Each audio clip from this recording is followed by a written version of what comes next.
Welcome back, you night owls. Tonight we drift beneath wide-open skies where ancient winds still rustle through tall golden stalks. The smell of cracked husks and sun-baked soil lingers in the air. Somewhere nearby, a fire crackles softly, smoke curling into the dusk. It's peaceful here, but don't get too cozy just yet, because tonight we're following the trail of a food so powerful, so essential, that entire civilizations rose and thrived because of it. And spoiler, they probably won't survive this. So before you get comfortable, take a moment to like the video and subscribe, but only if you genuinely enjoy what I do here. Drop your location and what time it is where you are, just for fun. Let's see who else is up past their bedtime. Now, dim the lights. Maybe turn on a fan for that soft background hum, and let's ease into tonight's journey together. We start not in a bustling city, or even a recognisable village, but in a quiet field. Not far from the equator, long before pyramids or palaces, tiny human hands scatter seeds into warm soil. The people don't call it corn yet. They don't call it anything, really. It's simply what feeds them, what follows them, what they follow. It doesn't even look like much. Just a spindly, weedy little grass with small, hard kernels, barely larger than sunflower seeds. Yet already something strange and wonderful is happening. They've noticed it changes. With every season, some ears grow longer, some have softer kernels, and the people, observant, patient, curious, start saving the ones they like. That's all it takes. Generation by generation, a miracle unfolds. The wild grass known as teosinte slowly morphs into something heartier, sweeter, and easier to harvest. It doesn't look like the corn on a summer barbecue plate yet, but it's heading that way. No written instructions, no lab coats, just intuition and shared memory passed down through stories, songs, and side glances at the stars. These early farmers aren't bumbling around in ignorance. They're running long, quiet experiments that last centuries. By 9,000 years ago, in what is now southern Mexico, maize becomes a real thing. It no longer shatters like teosinte. The kernels stay on the cob until someone picks them off. That small shift, one gene here, another there, makes all the difference. Suddenly the plant becomes dependent on humans to propagate, and humans, in turn, become dependent on the plant. A biological bond is sealed, almost like a marriage. Maize can't survive without people. People increasingly can't survive without maize. You might think of early agriculture as dull, just poking holes in the dirt, but these fields hum with life and strategy.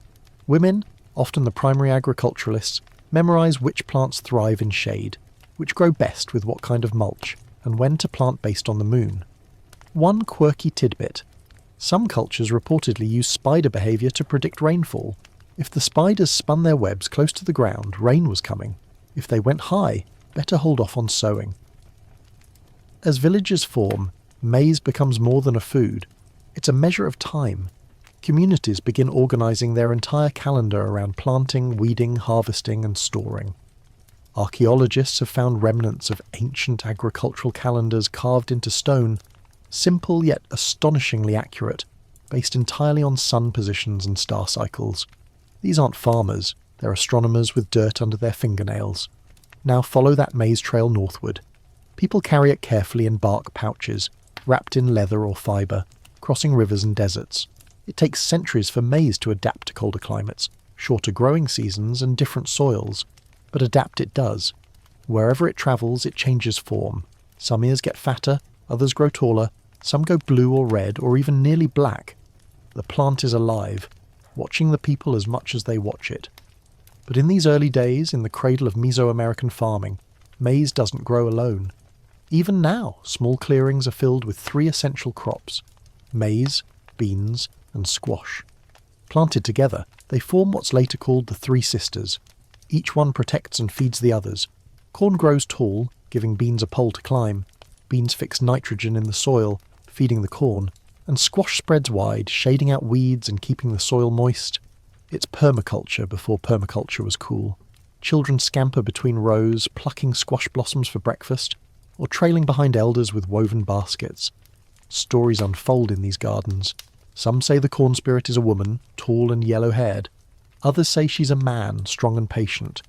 Either way, maize becomes a character in the human story. Not just a background prop, but a central player. At night, by the fire, they tell stories of how the maize first came from a crack in the mountain, gifted by the gods after a long drought. In one version, lightning strikes a cave and the kernels spill out like gold. In another, a hungry boy follows an ant into a secret underground storehouse. Whichever version you hear, the message is the same. Maize is sacred. It's not just food, it's a gift, and it comes with responsibility. Historians still argue whether these early farmers fully understood genetic inheritance, but honestly, spend a week with a woman who's been saving seeds for 40 seasons, and you'll stop asking questions like that. Maize isn't static. It bends to human need. You want to store it longer? They dry it on platforms high above the ground. Want to travel with it? They parch it, grind it, and pack it into flat cakes. Want a stronger harvest? They try out mixed planting, rotating patches, watching for signs in the soil. One particularly delightful fringe practice involves singing to the maize during planting season. Certain communities believe that the vibration of the human voice encourages germination.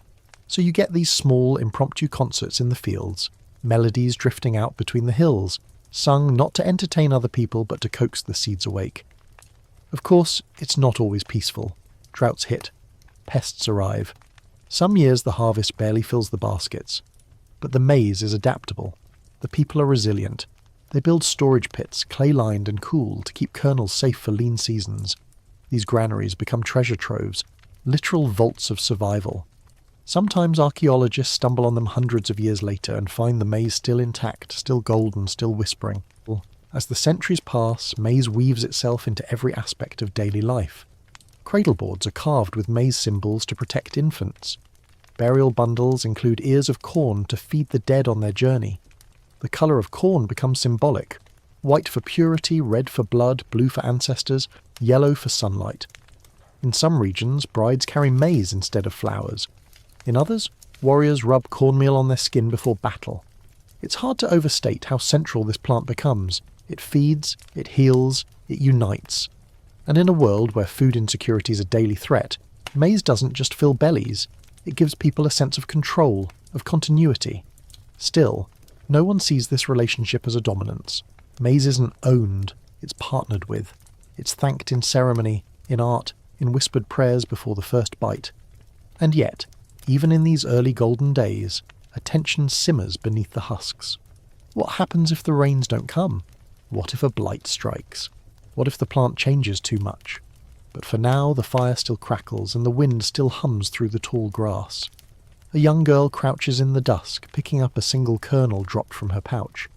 She presses it to her lips, makes a quiet promise, and plants it deep. By the time the soft dawn rolls over the valley again, what once looked like ordinary grass has become something more, a quietly engineered marvel.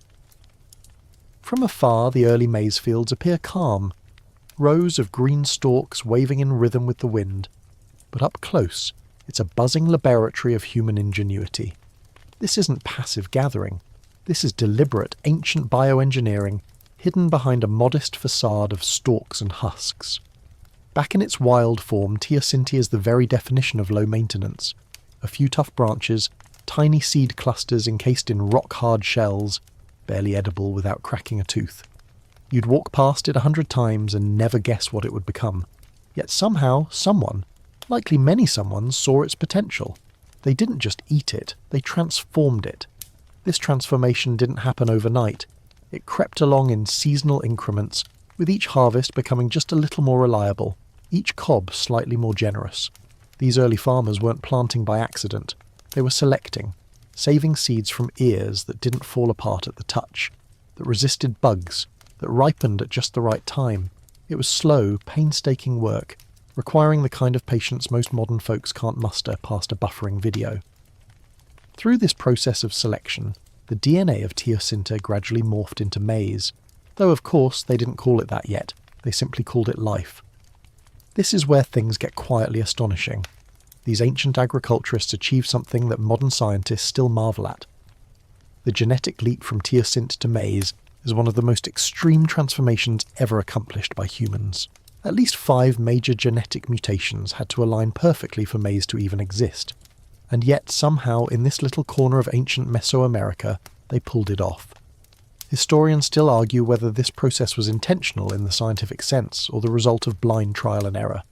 but considering the thousands of years and countless harvests involved, it's more accurate to call it intentional through time. Like a long-form symphony written without a single note on paper, just muscle memory and ancestral whispers. But why maize? Why pour all this effort into a plant that, in its wild state, is frankly terrible to eat? Because maize does something rare. It grows fast, is relatively easy to harvest, and when combined with other foods, it becomes astonishingly nutritious. The early Mesoamericans might not have understood vitamins, but they understood energy, strength, and survival, and maize offered all three. One quirky fact: wild teosinte cobs contain only 5 to 12 kernels. Modern maize cobs, try 500 to 1200. That's the result of thousands of years of tweaking and tuning. You'd never guess it from biting into a buttery cob today, but your corn on the cob is the great-great-grandchild of a stubborn little grass that once clung to survival on rocky hillsides. The story of maize is also the story of adaptation. It doesn't just sit still in the tropical valleys of Mexico. It moves. Slowly at first, like a ripple across a still pond. Families carry seeds tucked into pouches or gourds, trade them at crossroads, pass them down like heirlooms, and wherever maize goes, it changes. Different altitudes, soils, temperatures, they all nudge the plant into new shapes. In highland areas, it grows short and hardy. In floodplains, it grows tall and fast. This is maize's superpower, flexibility. As the centuries pass, maize reaches what is now Central America, then the American Southwest. In some regions, it's planted on dry rocky mesas, using clever waffle gardens, small gridded plots that trap moisture in arid landscapes. In others, it's sown in raised mounds surrounded by trenches, designed to wick water away from flood-prone areas. Every community adds its own twist, its own knowledge, its own whispered advice. Plant it with fish, or sing to it when the moon is full. And always, maize travels with companions. It rarely goes alone. Beans and squash, as always, follow close behind, its loyal sisters in the great agricultural dance. This trio forms one of the most efficient, sustainable food systems ever developed. Even today, scientists study the three sisters for clues about ecological balance. Turns out indigenous farmers were practicing intercropping and soil conservation techniques thousands of years before organic became a marketing buzzword. But there's something more than science at play here. There's reverence. Maize isn't just sustenance, it's story. In many cultures, humans themselves are made from maize. The Popol Vuh, the sacred Quiché Maya text, tells of gods forming humans first from mud, then wood, but both versions fail. It's only when they use maize dough that true people are born. Not metaphorically, literally made of maize. If you ever needed a reminder that food isn't just calories, that's it. Walk into a sacred cave in Guatemala or southern Mexico, and you might still find ancient offerings. Cornmeal scattered on stone altars, charred cobs blackened by time, clay effigies with kernels embedded in their bellies. These aren't props, they're prayers, evidence that the people saw maize not only as food, but as family. And yet, in this world of devotion and dependence, maize was never static. It kept evolving, mutating, adapting, diversifying. By the time European colonizers first laid eyes on it, maize existed in hundreds of forms.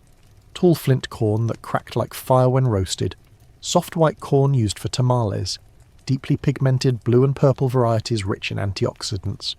Some stalks grew as high as rooftops, others stayed knee-high, perfect for small plots. Even more impressively, indigenous farmers learned how to alter maize's nutritional value. One of their greatest achievements? A technique called nixtamalization. It sounds like a sci-fi term, but it's actually a simple, brilliant method. Soak dried maize in an alkaline solution, often lime water or wood ash, then cook it. This process unlocks niacin, a vital nutrient, and makes the corn easier to grind and digest. Without nixtamalization, relying heavily on maize can lead to pellagra, a nasty deficiency disease. European settlers, who imported maize without the technique, learned this the hard way. But for the people who discovered it, nixtamalization wasn't just clever, it was life-saving, and the discovery wasn't accidental. Evidence suggests that different regions experimented with dozens of methods before perfecting the formula. Hot ashes, shell powders, even burnt cactus pads were all trialled until someone got it right. Historians still debate exactly when and where nixtamalization began. Some say as early as 1500 BCE, but its impact is indisputable. It's the foundation of tortillas, tamales, atole, and dozens of other staple dishes. It turns humble corn into a versatile, nourishing superfood, and it tastes amazing. Imagine a chilly morning in a highland village, mist curling around adobe walls. A grandmother stirs a steaming pot of atole, a thick corn drink sweetened with honey or flavoured with cacao.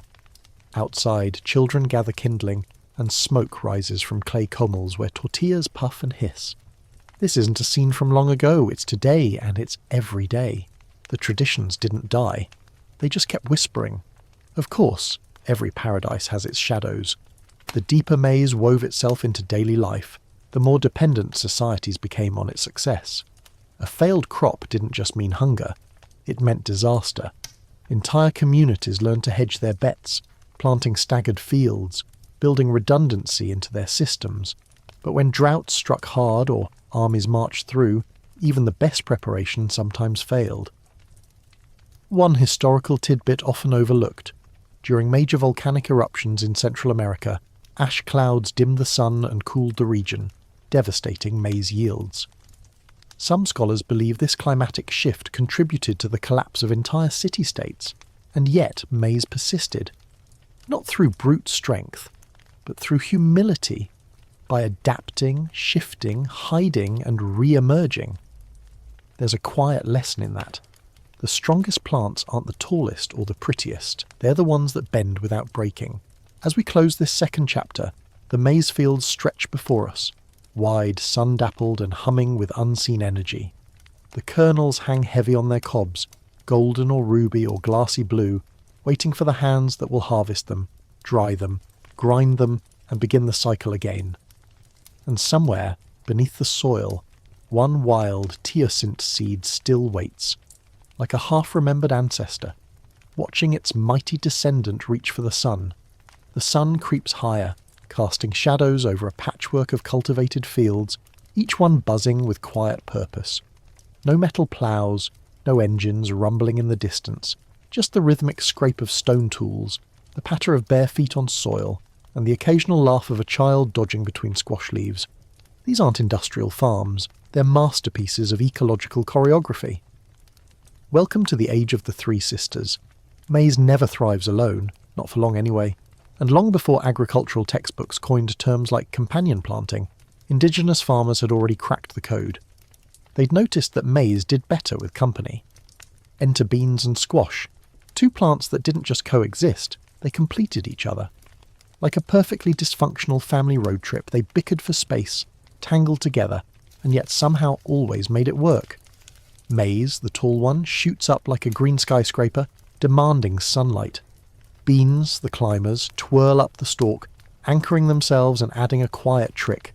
Nitrogen fixation. Their roots harbour bacteria that take inert nitrogen from the air and turn it into usable nutrients in the soil. Maize loves that stuff. And squash.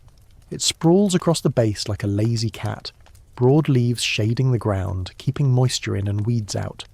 Plus, it makes sneaking pests easier to spot and squash. Pun fully intended. The synergy isn't just practical, it's poetic. The plants support one another, a literal model of interdependence. Maize gives beans a ladder, beans feed maize and squash. Squash shields them both. No fertilizers, no pesticides, just balance. Communities all across North America adopt the Three Sisters method, but each with local flair. In the northeast, Haudenosaunee farmers plant them in mounds, spaced like constellations. Down in the southwest, Hopi fields stretch over arid mesas. The beans replace sometimes with drought-resistant teparies. Every variation tells a story, not just of survival, but of strategy. Even the planting techniques were loaded with meaning. Some traditions involve placing a small fish or handful of ash into the planting hole, an offering to the earth, sure, but also a slow-release fertilizer. Others wait for certain stars to appear in the sky before sowing begins. When the Pleiades rise in early dawn, it's time. No weather apps required, just cosmic memory. One quirky tidbit buried in the soil of history. Some native farmers would sing while planting, not just to the maize like before, but to all three sisters. Songs passed down for generations mark the rhythm of planting. 2 beans, 1 squash, circle of corn. The melodies often included jokes, family gossip, or reminders not to eat all the seeds, because the soil, like a grandparent, remembers everything. As these gardens flourished, so did the people who tended them. Maize and her sisters didn't just feed families, they fed entire nations. And unlike more centralised systems like ancient Egypt's wheat under the pharaohs, the North American maize systems were often local, decentralised, deeply communal. Knowledge was shared, not hoarded. Seeds passed through hands like blessings. It's in these humble mounds that a quiet revolution brews. While maize was already the backbone of Mesoamerican life, its partnership with beans and squash in North America transformed it from a useful crop into a civilization-sustaining superfood. The nutritional math is hard to ignore. Maize brings carbohydrates and essential fatty acids. Beans pack protein and lysine, an amino acid maize lacks. Squash throws in vitamins, fibre and medicinal properties. Together they form a complete meal. You could live off them for months and still do cartwheels. Well, assuming your knees cooperate. This trinity wasn't just about calories. It represented a worldview, a philosophy of care, reciprocity and resilience. Planting these three together wasn't just efficient, it was sacred. In Iroquois cosmology, the three sisters were spirits, goddesses even, watching over the people. Ignoring their partnership wasn't just foolish, it was disrespectful. Ceremonies followed the agricultural year like a slow turning wheel. Planting season called for thanksgiving and blessings. When the first sprouts poked through, there were dances and offerings. During harvest, entire villages came together in feasts that blended food, music, politics and prayer. And in lean seasons, even a handful of dried kernels held the weight of hope. One mainstream historical detail: these agricultural systems allowed for some of the densest pre-Columbian populations north of Mexico. Cahokia, the great city near present-day St. Louis, reached a population of perhaps 20,000 at its height, larger than London at the time, thanks largely to maize-based agriculture. The massive earthen mounds that still rise from its fields weren't just temples, they were built on corn energy. Yet these systems weren't immune to conflict. As populations grew, so did competition for arable land. Some societies adapted peacefully, others, well, not so much. Border skirmishes erupted, trade alliances formed and broke, and maize, always at the centre, became both peacemaker and prize. Historians still argue whether maize introduced more stability or more volatility to ancient societies. On one hand, it allowed surplus, which enabled arts, astronomy and governance. On the other, it created dependencies. If the maize failed, everything else could unravel fast. It's the classic agricultural trade-off. Feast and famine are never too far apart. But on most days, under most skies, the system worked. Families grew together with their fields. Children learned to weed as soon as they could walk. Elders passed down seed-saving rituals with the gravity of legal documents. No seed was just a seed. It was a story, a memory, a promise. And then came the culinary revolution. You might think pre-contact cuisine was all stew and roasted meat, but the truth is deliciously more complex. The combination of maize, beans and squash gave rise to dishes still beloved today. Thick soups like succotash. Fire-roasted squash filled with beans and herbs.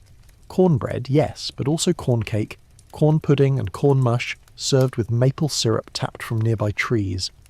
Fermented maize drinks? Absolutely. Some indigenous groups developed techniques to ferment corn into lightly alcoholic beverages used during ceremonies.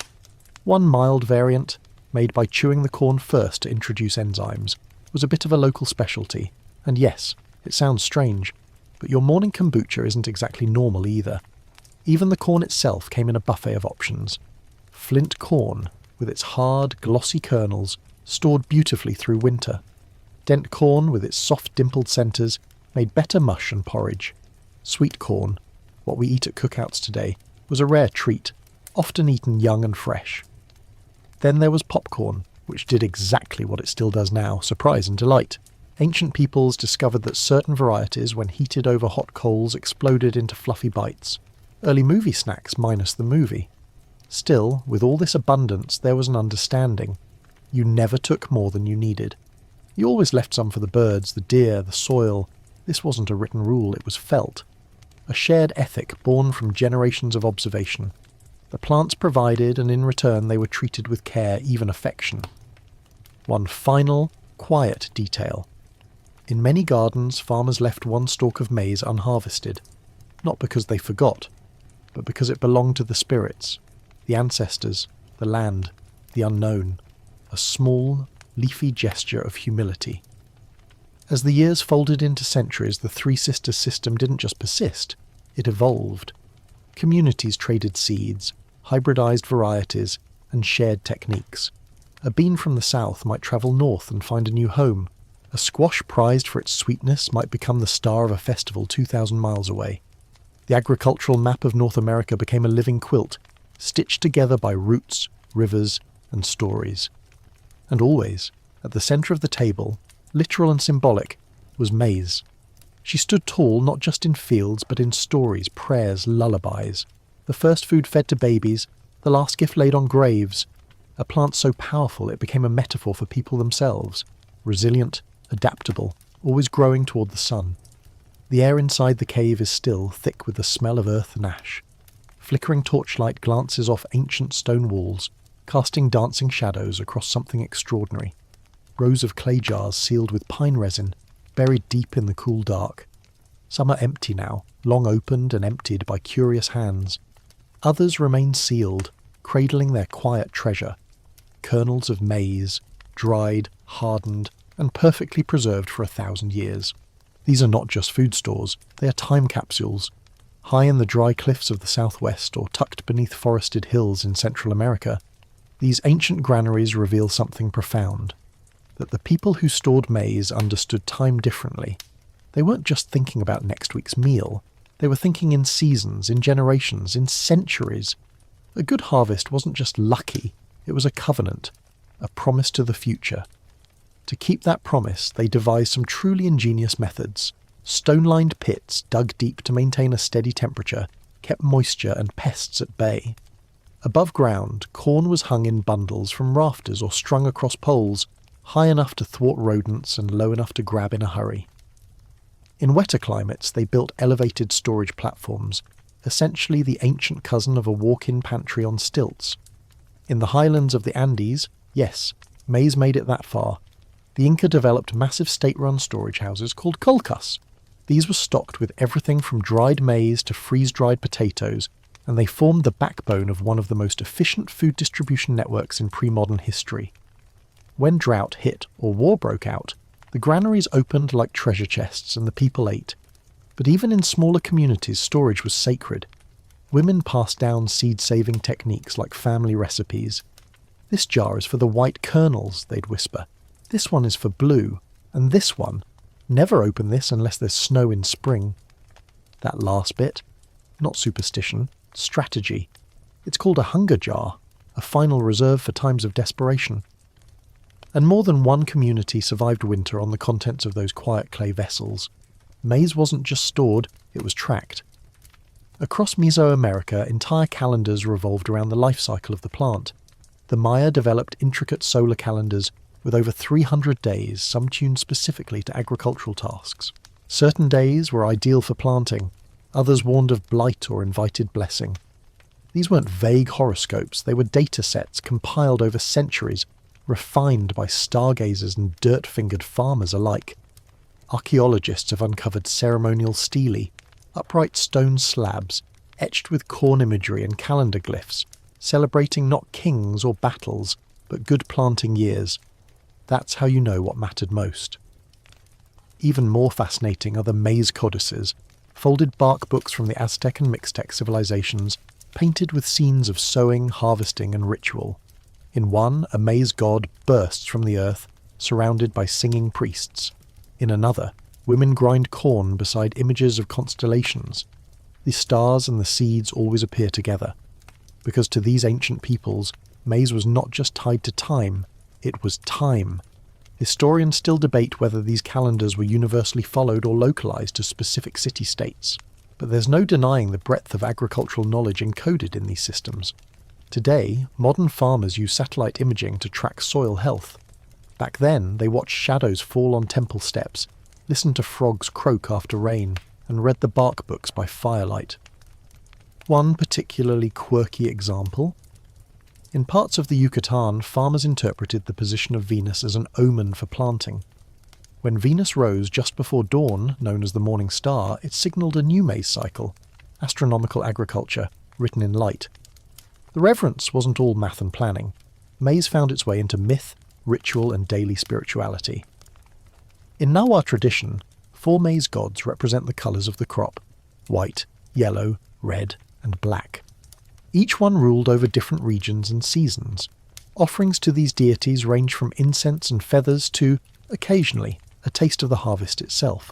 In some villages, before the first planting, a corn walker or ceremonial leader would carry a sacred maize stalk around the perimeter of the fields. This act blessed the soil, reminded the plants of their purpose, and presumably kept the neighbours from encroaching. The stalk might be decorated with beads, corn silk braids, or even tiny cloaks.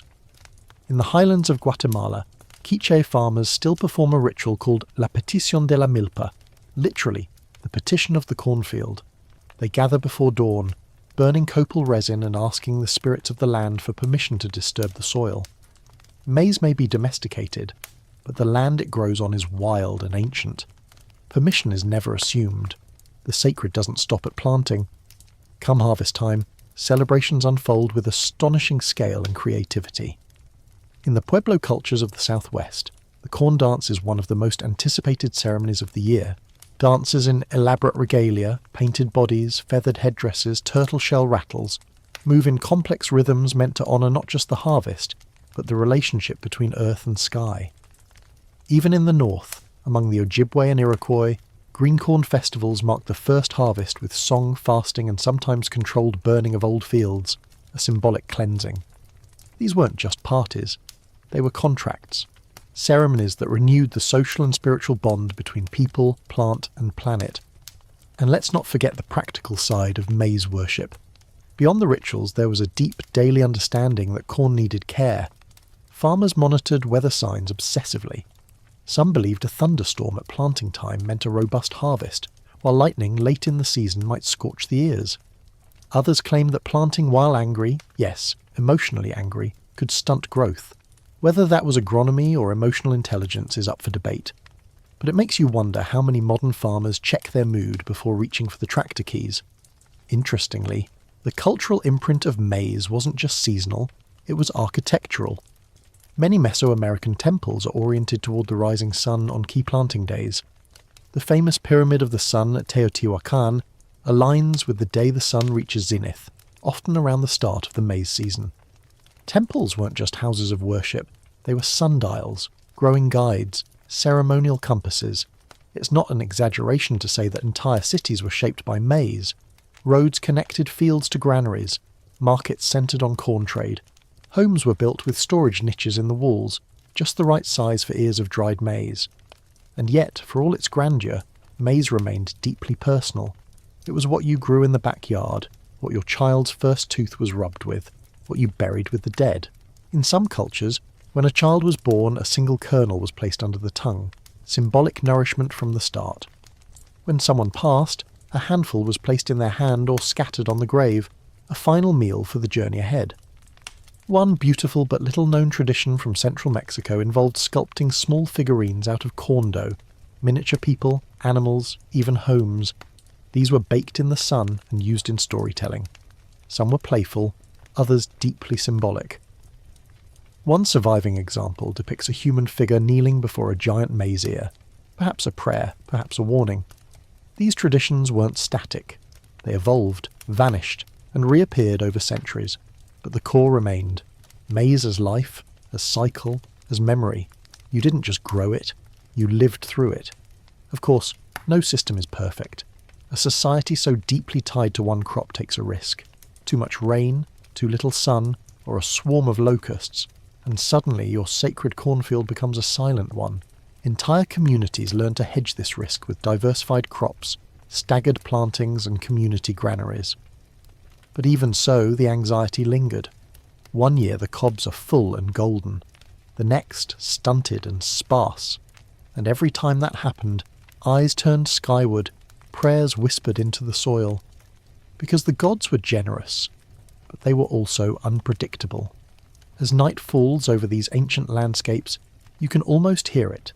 The rustle of stalks in the breeze, the low hum of old songs carried on the wind. Somewhere, deep in the ground, another clay jar rests undisturbed, its lid sealed with care, its contents simple, kernels, dry and waiting, a whisper from the past to a future not yet written. In the amber haze of early morning, a line of figures moves slowly through the fields, their steps careful, almost reverent. Each one holds a maize stalk, its green husks plump and full, above their heads like a torch.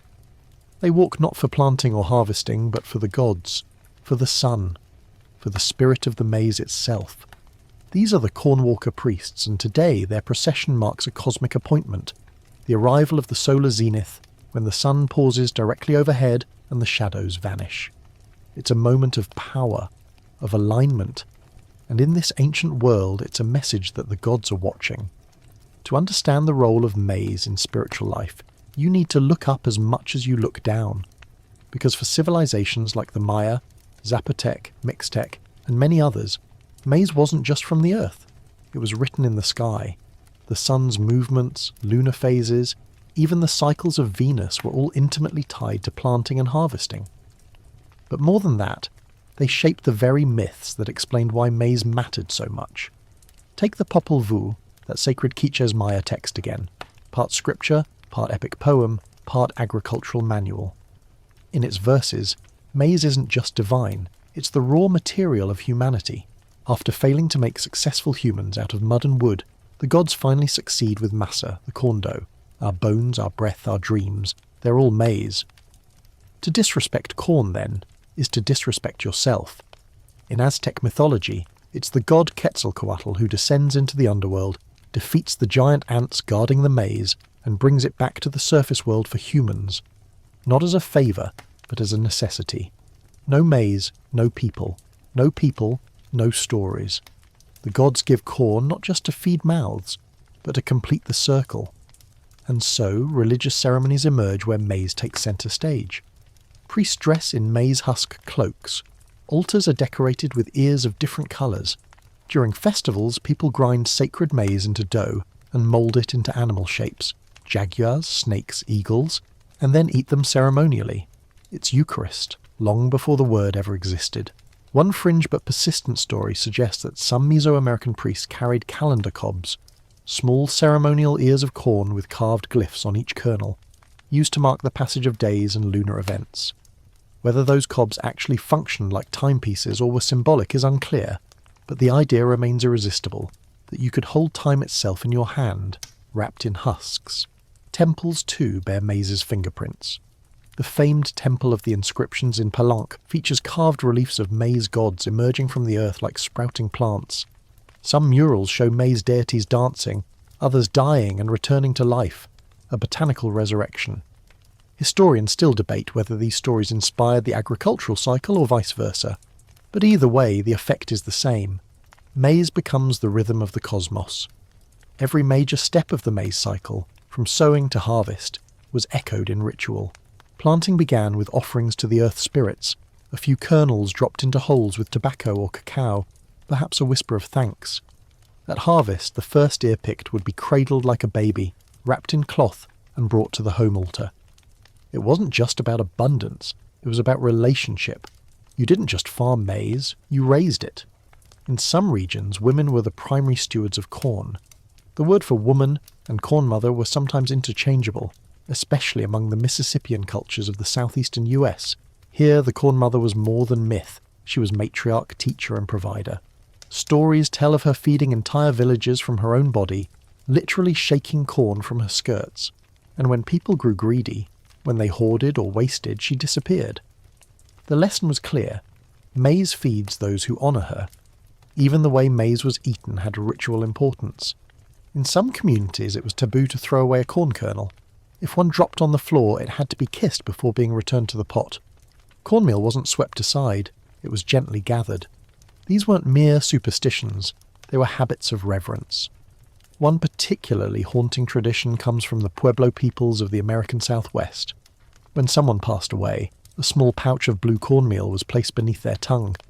This wasn't for nutrition. It was currency for the journey into the afterlife, a spiritual snack for the long walk home. Blue maize, believed to be the most sacred variety, was thought to carry prayers faster than smoke. Colour, in fact, played a massive role in how maize was understood. Different hues weren't just pretty, they were cosmological. White maize stood for the north, the bones, the ancestors. Yellow meant south, the sun, the breath of life. Red was east, where new light was born. And black. Black maize symbolised the west, the end, the return to soil. These colour associations varied by culture, but the pattern held. Maize was a compass, a map of the spirit world. Fringe historians sometimes speculate that these symbolic meanings influenced how maize was traded and stored. That a family in a highland village might guard their red maize more closely because it tied them to ancestral power. It's hard to prove. But we do know that coloured maize was often reserved for specific rituals: birth, marriage, death. The common yellow was for tortillas, the blue was for prayers. It's no wonder then that maize shows up in artwork everywhere, painted on ceramic jars, woven into textiles, carved into bone. A famous Mixtec codex even shows a war council forming under a massive maize stalk, as if the corn itself were calling the shots. And maybe it was.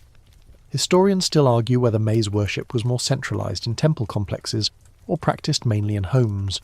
The truth, as usual, is probably both. Corn was too big, too essential, too all-encompassing to stay confined to a priest's chamber. It was in the field, the fire pit, the lullaby, the dream. One whispered belief in the Yucatan held that every maize field had a guardian spirit, the Alux, a mischievous but powerful being who watched over the crops. Farmers would leave out offerings, tiny tortillas, thimbles of honey, to appease these guardians. Not out of fear, but out of respect. You weren't farming alone. Even children were brought into the maize rituals early. Naming ceremonies often involved a kernel or a doll made of corn husks. Games were played using dried cobs as dice, and when toddlers took their first steps, it wasn't uncommon to scatter cornmeal before them, a blessing trail to guide their way. And yet, amid all this reverence, maize was never distant. It wasn't put on a pedestal and worshipped from afar. It was touched daily, cooked, shelled, husked. You could pray with it and snack on it in the same breath. It was both miracle and mundane. That duality, divine and domestic, is what made maize so powerful. Unlike gold or jade, it didn't glitter. It didn't sit behind temple walls. It sat in baskets, in laps, on dinner plates. And yet, it tied people to gods, to stars, to each other. As the sun finally reaches its peak, casting no shadow at all, the cornwalker priests reach the centre of the field. They pause. Their stalks are raised like antennae to the sky, the golden tassels shimmering in the heat. For a moment the world feels perfectly still, and then, just as slowly, they lower the maize to the soil. Because the gods don't just live in the heavens, they live in the seed, in the harvest, in the humble kernel buried beneath your feet. The land stretches out in layers of gold and green, from the tropical rainforests of southern Mexico to the cool woodlands of what is now the American Midwest. Here, the story of maize picks up speed. It slips past mountain passes, hops rivers, curls through canyons and dances into entirely new landscapes. No armies march behind it. No empire forces its hand. Instead, it spreads quietly, through trade, migration, adaptation, and the timeless logic of need. Maize begins its northbound conquest. And while conquest might sound dramatic, this is a story less about domination and more about transformation. Wherever maize goes, it doesn't just get planted, it gets reimagined. In the beginning, maize had certain preferences: long, warm growing seasons and fertile, well-drained soils. That made its native Mesoamerican home an ideal match. But as people began to migrate, or trade routes began to carry seeds up through Central America and beyond, maize had to learn new tricks: shorter summers, cooler nights, rocky soil, high altitude. None of it scared maize. It just changed. By the time it reached the American Southwest, perhaps around 2100 BCE, maize was already evolving. Archaeological evidence from places like Bat Cave in New Mexico and the Zuni Salt Lake Basin shows how early varieties of maize struggled at first in the arid, unforgiving climate. But the people weren't deterred. They experimented, planting in sunken gardens to trap moisture, spacing plants farther apart, breeding kernels for drought resistance. And the maize responded. It always did. What began as a tropical grass became a desert specialist. Some varieties shrank in size, finishing their entire growth cycle in under 60 days, perfect for short growing seasons. Others developed deeper roots, better suited for finding underground moisture. Farmers became amateur geneticists again, selecting ears with fewer kernels but higher survival rates. The northern journey continued. Maize crossed the Colorado Plateau, tiptoed through the Four Corners, and wandered up into the valleys and plains of what we now call Utah, Colorado, Kansas, and eventually the Great Lakes region. In each new place it paused, took stock, and adapted. Sometimes that took decades, sometimes centuries, but always forward. By 500 CE, maize was firmly rooted in the Midwest. Villages clustered near rivers, like those in the Hopewell and Mississippian cultures, became centres of maize cultivation. These communities cleared forests not with axes but with controlled burns, using fire to open land and enrich the soil. Then they planted, and boy did they plant. The fields expanded, ringing towns in neat mounds and rows. Some historians believe these agricultural surpluses allowed for the construction of massive earthworks like those found at Cahokia, huge platforms and pyramids, built not by forced labour, but by well-fed, well-organised communities. Maize wasn't just feeding people, it was building cities. One mainstream historical detail: maize agriculture in the American Midwest supported dense populations by 1000 CE. Villages with hundreds, even thousands, of residents became common. Some clustered into larger confederacies with shared trade routes, ceremonial centres, and defence systems. Without maize, none of this would have been possible. And yet, the maize didn't just grow, it diversified. The northern varieties were often sturdier and less sweet, better for drying and storing. They were ground into flour, parched and eaten as trail food, or boiled into soups and stews that could stretch for days. Sweet corn, the kind modern folk slather in butter at barbecues, wouldn't appear for centuries. This was working maize, survival maize. The kernels, too, began to take on more colours. Blue corn, with its rich, smoky flavour and higher protein content, thrived in the southwest. In the northeast, yellow and red kernels became common. Some varieties developed stripes, speckles, or glass-like translucence. Farmers didn't just allow these changes, they celebrated them. Colours weren't just aesthetic. They often carried meaning. Blue for the sky and rain, red for blood and life, white for purity and the spirit world. These associations guided how maize was used. White maize might be reserved for weddings or offerings. Blue corn might be ground for ceremonial drinks. Every ear was more than food. It was a symbol. Trade routes began to form, snaking across vast distances. Canoes full of dried maize paddled down rivers. Pack animals carried pouches through mountain passes. Traders brought not just seeds, but stories, techniques, and rituals. A woman in the Great Lakes might plant maize taught to her by a visitor from 800 miles away, all without a written word. Knowledge passed hand to hand, mouth to ear, seed to soil. One fringe but delightful account involves the possible spread of maize to the American Southeast through musical festivals, gatherings where communities met not just to trade goods, but to share dances, songs, and seeds. It's unproven, but the imagery of dancers spinning with cornhusk rattles while exchanging planting advice is hard to resist. Not all regions embraced maize immediately. In colder areas like the far northeast and the northern plains, it struggled. Short seasons, poor soil, and harsh winters made cultivation tricky. Some communities stuck with older foraging traditions, hunting, gathering nuts, fishing, while incorporating maize only when it made sense. They didn't worship maize blindly, they negotiated with it. Even so, by 1200 CE, maize had spread across most of what we now call the continental US, reaching all the way up into southern Canada. That's over 3,000 miles from its birthplace. And it did it without war, conquest, or forced labour. It moved through curiosity, cooperation, and slow, relentless adaptation. Historians still debate how much of this spread was due to direct migration versus cultural diffusion. Did whole families move north, bringing seeds with them? Or did one traveller carry a pouch of maize to a neighbouring village, starting a new experiment that rippled outward? The archaeological evidence supports both, and that's part of the beauty. Maize spread not through one grand strategy, but but 1,000 small acts. As maize moved, it also changed the people who grew it. Agriculture encouraged permanence, villages became towns, seasonal camps became year-round settlements. New forms of governance emerged to manage irrigation, storage, and trade. Spiritual practices evolved to include maize-specific rites. Even language changed. Many Native American languages include distinct terms for the stages of maize growth, different from other plants. The maize itself became a living archive. A Dakota farmer could look at the silk colour, cob size, and kernel density and know exactly where it came from, how it would taste, how long it would keep. That knowledge wasn't written, it was embedded in the seed and in the people who tended it. One particularly clever adaptation comes from the eastern woodlands, where communities developed a technique called floodplain farming. After spring rains flooded the rivers, they'd plant maize on the moist, nutrient-rich soil left behind. No irrigation needed. The system mimicked the annual flooding of the Nile, and like in Egypt, it allowed for consistent high-yield harvests.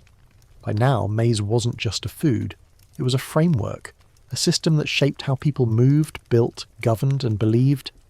And like any powerful system, it came with rules. The most important? Respect the seed.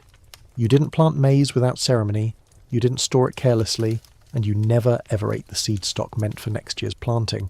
Unless your back was truly against the wall. Even then you said a prayer first. As the sun sinks low over the prairies, the fields glow with a soft golden haze. Somewhere, a young boy ties a bundle of dried cobs with bark twine, stacking them carefully in a woven basket.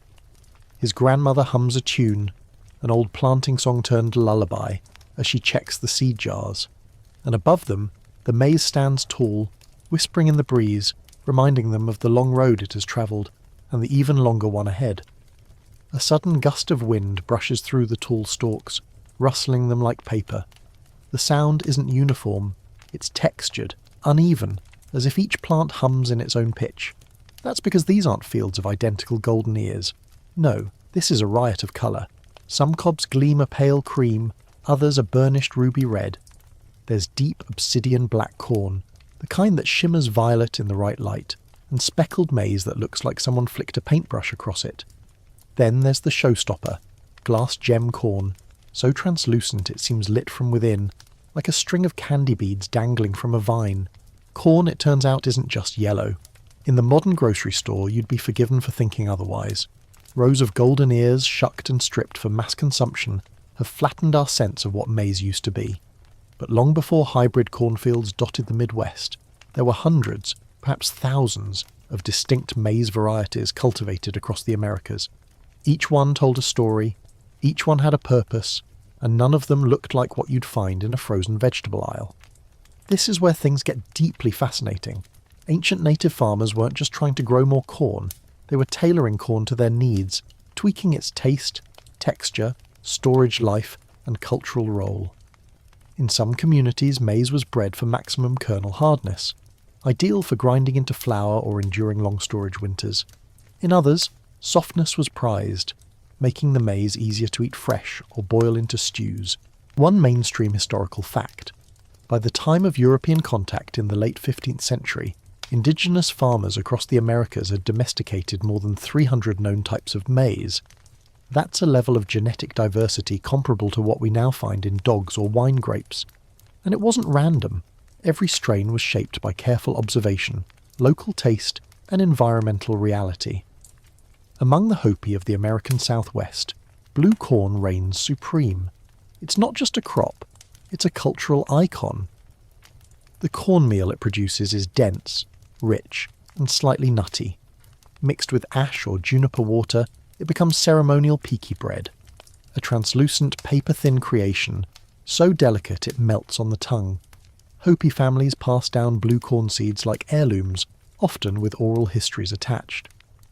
This seed, they might say, came from your great-grandmother's sister's wedding pouch.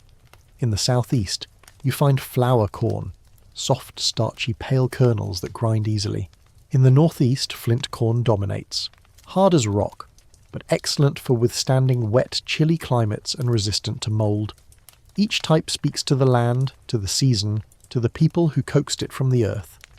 Fringe seed historians sometimes claim that certain ancient maize varieties were coded into ceremonial roles by colour and shape alone, reserved for specific clans or even imbued with medicinal properties. It's difficult to verify. But the symbolic associations were certainly real. Black corn for funerals, white corn for births, red corn for warriors, yellow for harvest feasts, and sometimes one ear could wear all those colours at once. Then there's the matter of taste. If you've only had modern sweet corn, bred for sugar, not depth, you've missed an entire flavour spectrum. Traditional maize varieties can be earthy, floral, smoky, nutty, even spicy depending on preparation. Some kernels pop into puffed, almost floral shapes. Others produce dense, chewy tortillas with an almost meaty aroma. It's not just food, it's a palate. Colour wasn't just for show either. Some pigmented maize, especially blue and purple varieties, have higher concentrations of antioxidants like anthocyanins. These compounds, now a darling of the health food world, were quietly being consumed for millennia by native communities who didn't need lab reports to tell them what made them feel good. Of course, none of this happened overnight. The corn you see today is the result of thousands of years of selection. And it's not just a matter of chance, it's deliberate art. Imagine being able to look at a plant and say, that one, we keep the seeds from that one. Not because of its size necessarily, but maybe because it tasted better roasted, or didn't crack your molar when you bit into it, or stored longer, or because, let's be honest, it was prettier. This system of selection was usually run by women. While men might handle the field clearing or irrigation, it was often the women who planted, harvested, processed and chose the seeds. Their knowledge of which kernels to keep, how to dry them, when to plant them, and what kind of soil they preferred wasn't written anywhere. It lived in memory, in rhythm, in repetition. Over time, this quiet authority created an edible rainbow, and not just rainbow-coloured maize, but metaphorical rainbows, each kernel representing a choice, a story, a whisper of preference. If you ever doubted that food could be a form of storytelling, try talking to a traditional seed keeper. She won't quote scientific studies. She'll tell you how her grandmother grew red corn near the edge of the field so the sun would strike it first, how they planted blue corn deeper because it liked the coolness, and how the speckled kind was reserved for baby's first gruel. One delightful side note, some varieties of maize developed dent shapes, with a little dimple at the top of each kernel. Others stayed perfectly round. Some popped, some didn't. In Peru, there's a giant kernel variety called maize chulpe that can grow bigger than a thumbnail. Imagine holding a cob that looks like it swallowed a row of marbles. And still, the corn kept changing. As maize spread into new territories, it hybridized with local grasses or adapted to new climates. In humid regions, more mold-resistant varieties emerged. In the dry southwest, stalks grew shorter, conserving water. Near rivers, maize developed deeper roots to drink from the groundwater. It was as if the plant was listening, adjusting itself to match the whispers of wind, rain and human hands. Historians still argue over how many of these varieties survive today. Many were lost during colonization or replaced by industrial hybrids. But others endure, tucked away in remote pueblos, indigenous farms or carefully tended seed banks. A few have made modest comebacks in farmers' markets and gourmet kitchens. But the real legacy lives in the gardens of those who never forgot. One such place is the Tezuque Pueblo in New Mexico, where seed keepers tend ancient strains of blue and red corn with the same care you might give to an old family photo album. They don't just plant for harvest, they plant for memory. Each ear that grows is proof that something sacred survived, and sometimes the maize surprises them. One season, a farmer might notice a strange new pattern, a pink stripe, an unusually tall stalk, a cob with spiral kernels. They don't panic, they observe. Maybe it's a fluke, maybe it's a gift. They might set that ear aside, dry it, plant its seeds the following spring. In this way, maize continues to evolve, not just over centuries, but in real time, in real hands. The maize genome, now mapped and dissected in high-tech labs, contains over 32,000 genes, more than a human. And while geneticists marvel at its complexity, native farmers have been working with that complexity for thousands of years without a microscope. Their lab was the soil, their data was taste, texture, resilience, and their archive, still growing in rows, catching the sun, brushing softly in the breeze. As twilight falls over the field, the colours shift. The golden ears look pink. The blue cobs seem almost silver. A woman kneels, brushing dirt from the roots of a fallen stalk. She holds a cob up to the light, turning it in her hands. It's a new pattern, gold streaked with wine red. She smiles, tucks it into her basket, and whispers to no one in particular, "We'll see what you have to say next season." Because in the world of maize, every ear has something to say. Somewhere in a smoky earthen kitchen, a stone meets maize with a rhythmic thunk, thunk, thunk. A woman kneels before a large flat slab of basalt, the metate, cradling a heavy grinding stone in her hands. Beneath it, maize kernels crumble into coarse meal. The scent rises warm and nutty, mingling with the earthy musk of smoke, ash, and damp clay walls. Nearby, steam hisses off a clay comal as a thin tortilla puffs just slightly, its edges curling. This is not just cooking, it's alchemy. And tonight, our humble superfood is having its culinary glow-up. To the uninitiated, corn might seem a bit one-note. Boil it, grill it, maybe toss it in a chowder. But in indigenous kitchens across the Americas, maize undergoes a dramatic transformation. Here, it's roasted, fermented, popped, soured, boiled, fried, steamed, and spun into every imaginable form, from drink to dessert. And much of it begins not with the kernel, but with a process so brilliant it deserves its own standing ovation, nixtamalization. We touched on it before, but let's dive deeper, because this simple process unlocks corn's full nutritional power. The name might sound like a tongue twister, but nixtamalization is the reason indigenous communities could thrive on a maize-heavy diet without suffering from nutrient deficiencies. Here's how it works. Dried corn is soaked and cooked in an alkaline solution, usually water mixed with slaked lime or wood ash. This breaks down the tough pericarp, that hard outer layer, softens the kernels, and releases niacin, a B vitamin otherwise trapped and indigestible. Without this process, diets based solely on maize can lead to pellagra, a grim condition marked by dermatitis, diarrhea, and dementia.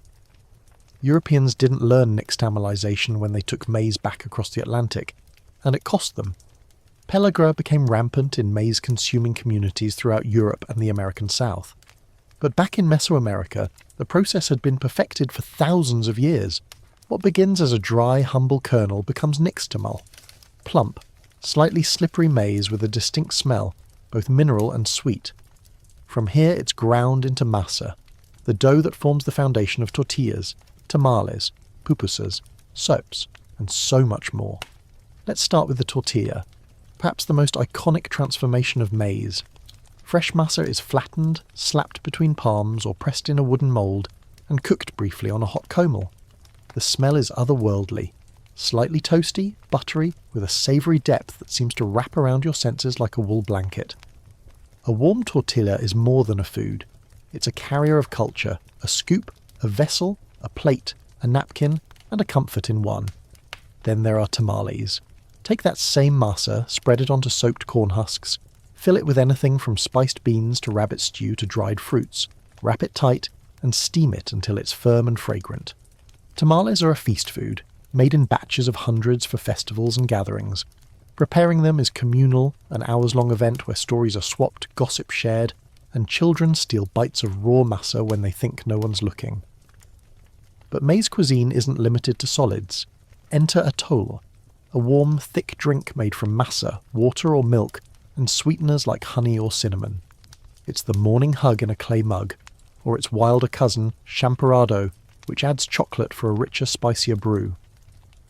These drinks are deeply traditional and often ceremonial, offered to ancestors during Day of the Dead, or to the living on cold winter mornings when frost bites through woven walls. Fermented drinks. Oh, there's plenty. In central Mexico, Tesquino reigns, an alcoholic brew made from sprouted corn, often consumed during spiritual ceremonies and festivals. The process is elaborate, sprouting, grinding, boiling, fermenting. It's not just a drink, it's an experience. One that reportedly brings visions, clarity, and if you overdo it, a headache worthy of respect. Then there's chicha, found throughout South America, especially among the Quechua. Traditionally, the corn is chewed to introduce enzymes from saliva, then left to ferment. The result? A slightly sour, lightly alcoholic drink served during communal events. And yes, the process can sound off-putting, but when done communally, it becomes a ritual of trust and shared creation. One fringe tale suggests that certain strains of maize were bred specifically for these beverages, chosen for their high sugar content or faster fermentation rates. While hard to verify, it certainly seems possible. When a society depends so heavily on one crop, every aspect of it gets sculpted by need and pleasure. Back in the kitchen, maize finds other paths. Parched corn is toasted over flames until it puffs and cracks, then eaten like trail mix or ground into pinole, a sweet, energizing powder mixed with water or milk. Runners in the Tarahumara tribe of northern Mexico are said to have relied on pinole and chia seeds for endurance, sipping it between sprints through mountain paths. No energy bars required. Even popcorn, that cinematic staple, has ancient roots. Certain maize varieties with especially hard, moisture-sealed kernels pop when heated, something early cultures figured out with predictable delight. Archaeologists have found 5,000-year-old popped kernels in caves in Peru. We can only assume they were eaten in front of some form of shadow puppet drama. In colder regions, maize became porridge, boiled and stirred until it thickened into mush. Add beans, smoked fish, or wild greens, and you've got a full meal. Among the Cherokee, a dish called Soshanon mush mixed maize gruel with foraged plants. Others made hominy, where nixtamalized kernels are simmered for hours into a stew, thickened with ash or lard, and eaten with bread or alone. Maize even got sweet. Maple syrup, harvested from trees in the northeast woodlands, was poured over corn mush or mixed into corn cakes. Dried berries and squash were added for texture. You haven't lived until you've tried a warm slice of baked maize pudding flecked with cranberries and drizzled with sap. Historians still debate whether maize's culinary evolution was driven more by necessity or innovation. Did people get creative because they had to, or because they wanted to? The answer, of course, is both. Maize was abundant, but abundance breeds possibility. And the more people worked with it, the more it became the canvas of their culinary imagination. Every step in a maize dish's preparation, shelling, soaking, grinding, shaping, cooking, was a form of meditation, a rhythm passed down hand to hand. Elders taught children how to listen to the dough. Too dry, add a little water. Too sticky, let it rest. There was no recipe book, only memory and feel. One woman might know how to make tortillas so thin they flapped like flags.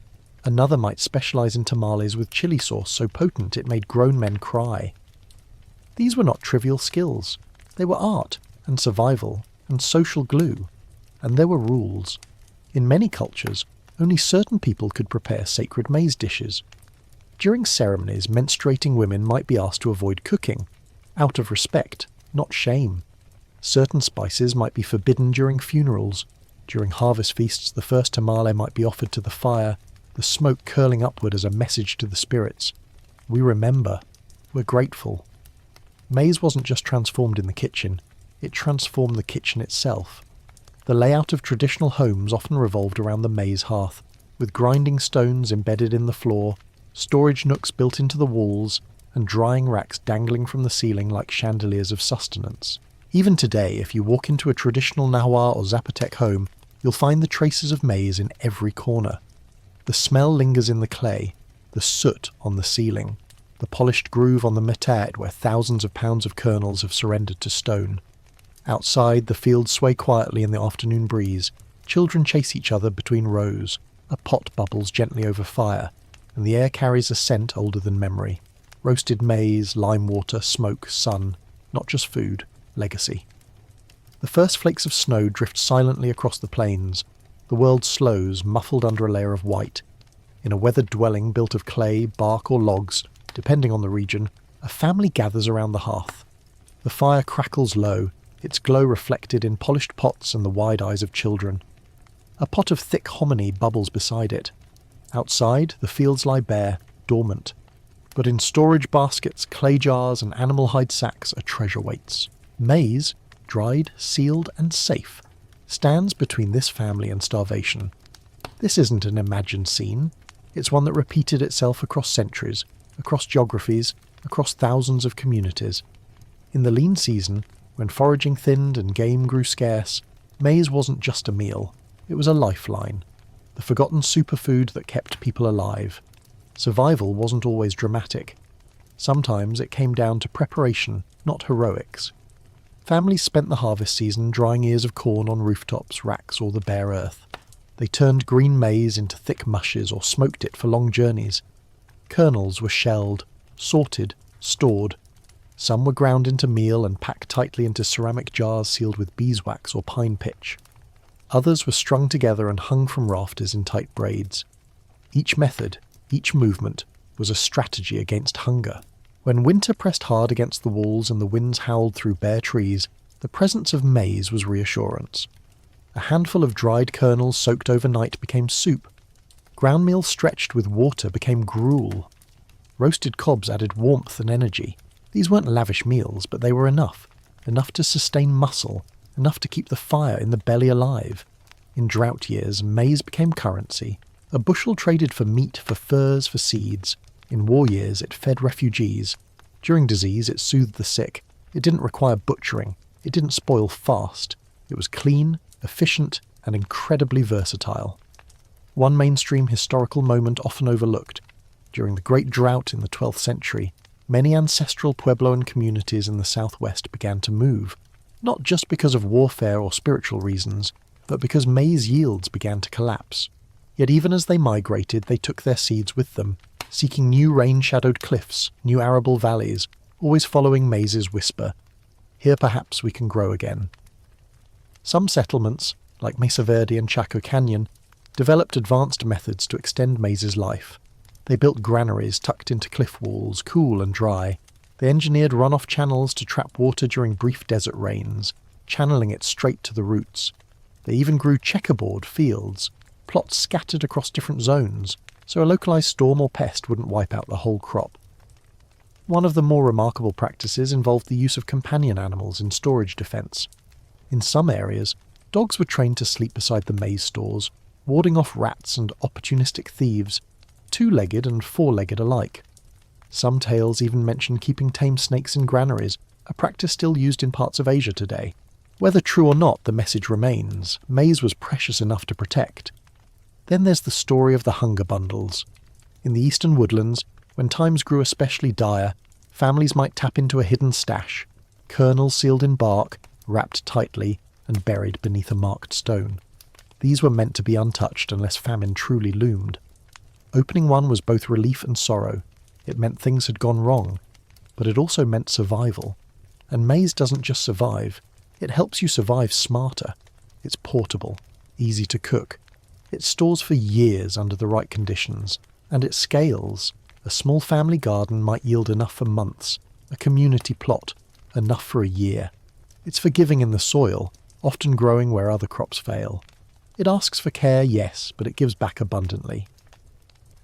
But survival isn't just physical. In periods of deep grief, after the loss of a loved one, during long separations, after natural disasters, maize became emotional sustenance. A warm tortilla pressed into a mourner's hand, a shared bowl of corn porridge around a fire after floodwaters receded. It was, quite literally, comfort food.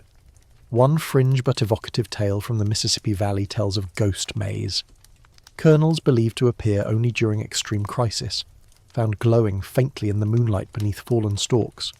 These kernels, it's said, could be planted to summon resilience, most likely a story crafted to soothe scared children. But the symbolism holds. Even in myth, maize refused to give up. During ceremonial fasts, maize marked the breaking point. A single kernel might be the first thing eaten after days of silence and prayer. Not meat, not fruit, maize, because maize was foundational. It reminded people not just of survival, but of their identity. You didn't just eat corn, you were made of corn. And still, winter pressed on. Some communities developed special maize stews for deep winter. In the far north, where maize's growing season was brief, indigenous farmers developed fast-maturing varieties and relied on heavy nixtamalization to increase caloric value. They blended maize with ground nuts, dried berries, smoked meat.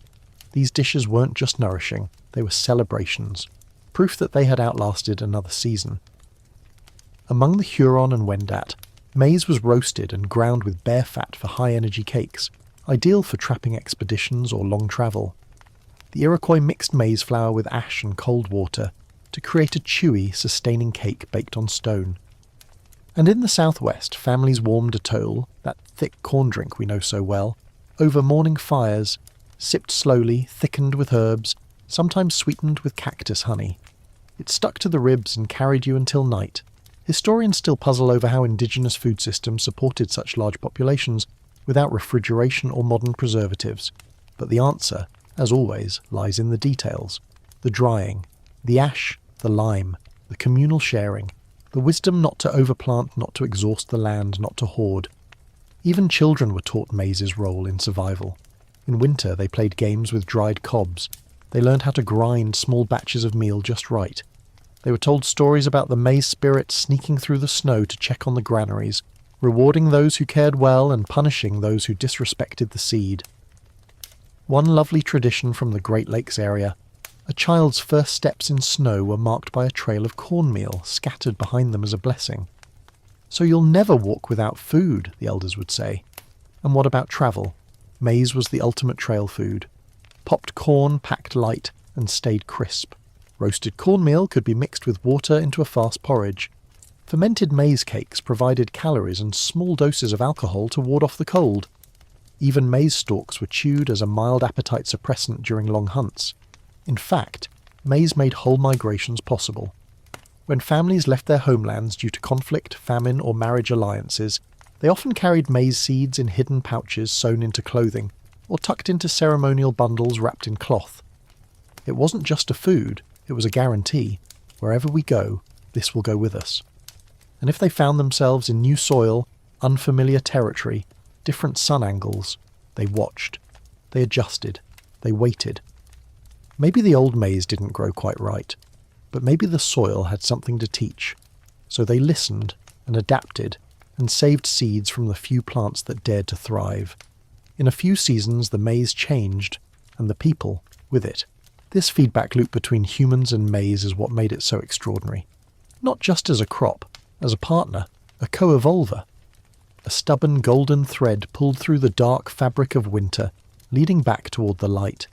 Eventually spring would return, the snow would recede, the soil would soften, and from the warmth of homes and hearts, maize would emerge again, not as a miracle, but as a memory fulfilled. Because the truth is, they didn't survive because of maize, they survived with it. The drums begin low and slow, like distant thunder rolling through the valley. As the rhythm builds, so does the movement. Dancers step forward, arms raised, feathered headdresses swaying with each beat. They wear masks of coyote, bear, and eagle, but the most revered masks are simpler, woven with husks and adorned with corn silk. These are the corn dancers, and tonight they move not for an audience but for the spirits of the harvest. The scent of roasted maize and wood smoke fills the air. A ceremonial fire crackles in the centre of the gathering, its embers casting flickering shadows across a circle of offering baskets. Inside each one sits a different colour of corn. The feast begins. Across the indigenous Americas, the end of harvest season marked more than full bellies. It was a moment of connection. Corn wasn't simply harvested and eaten.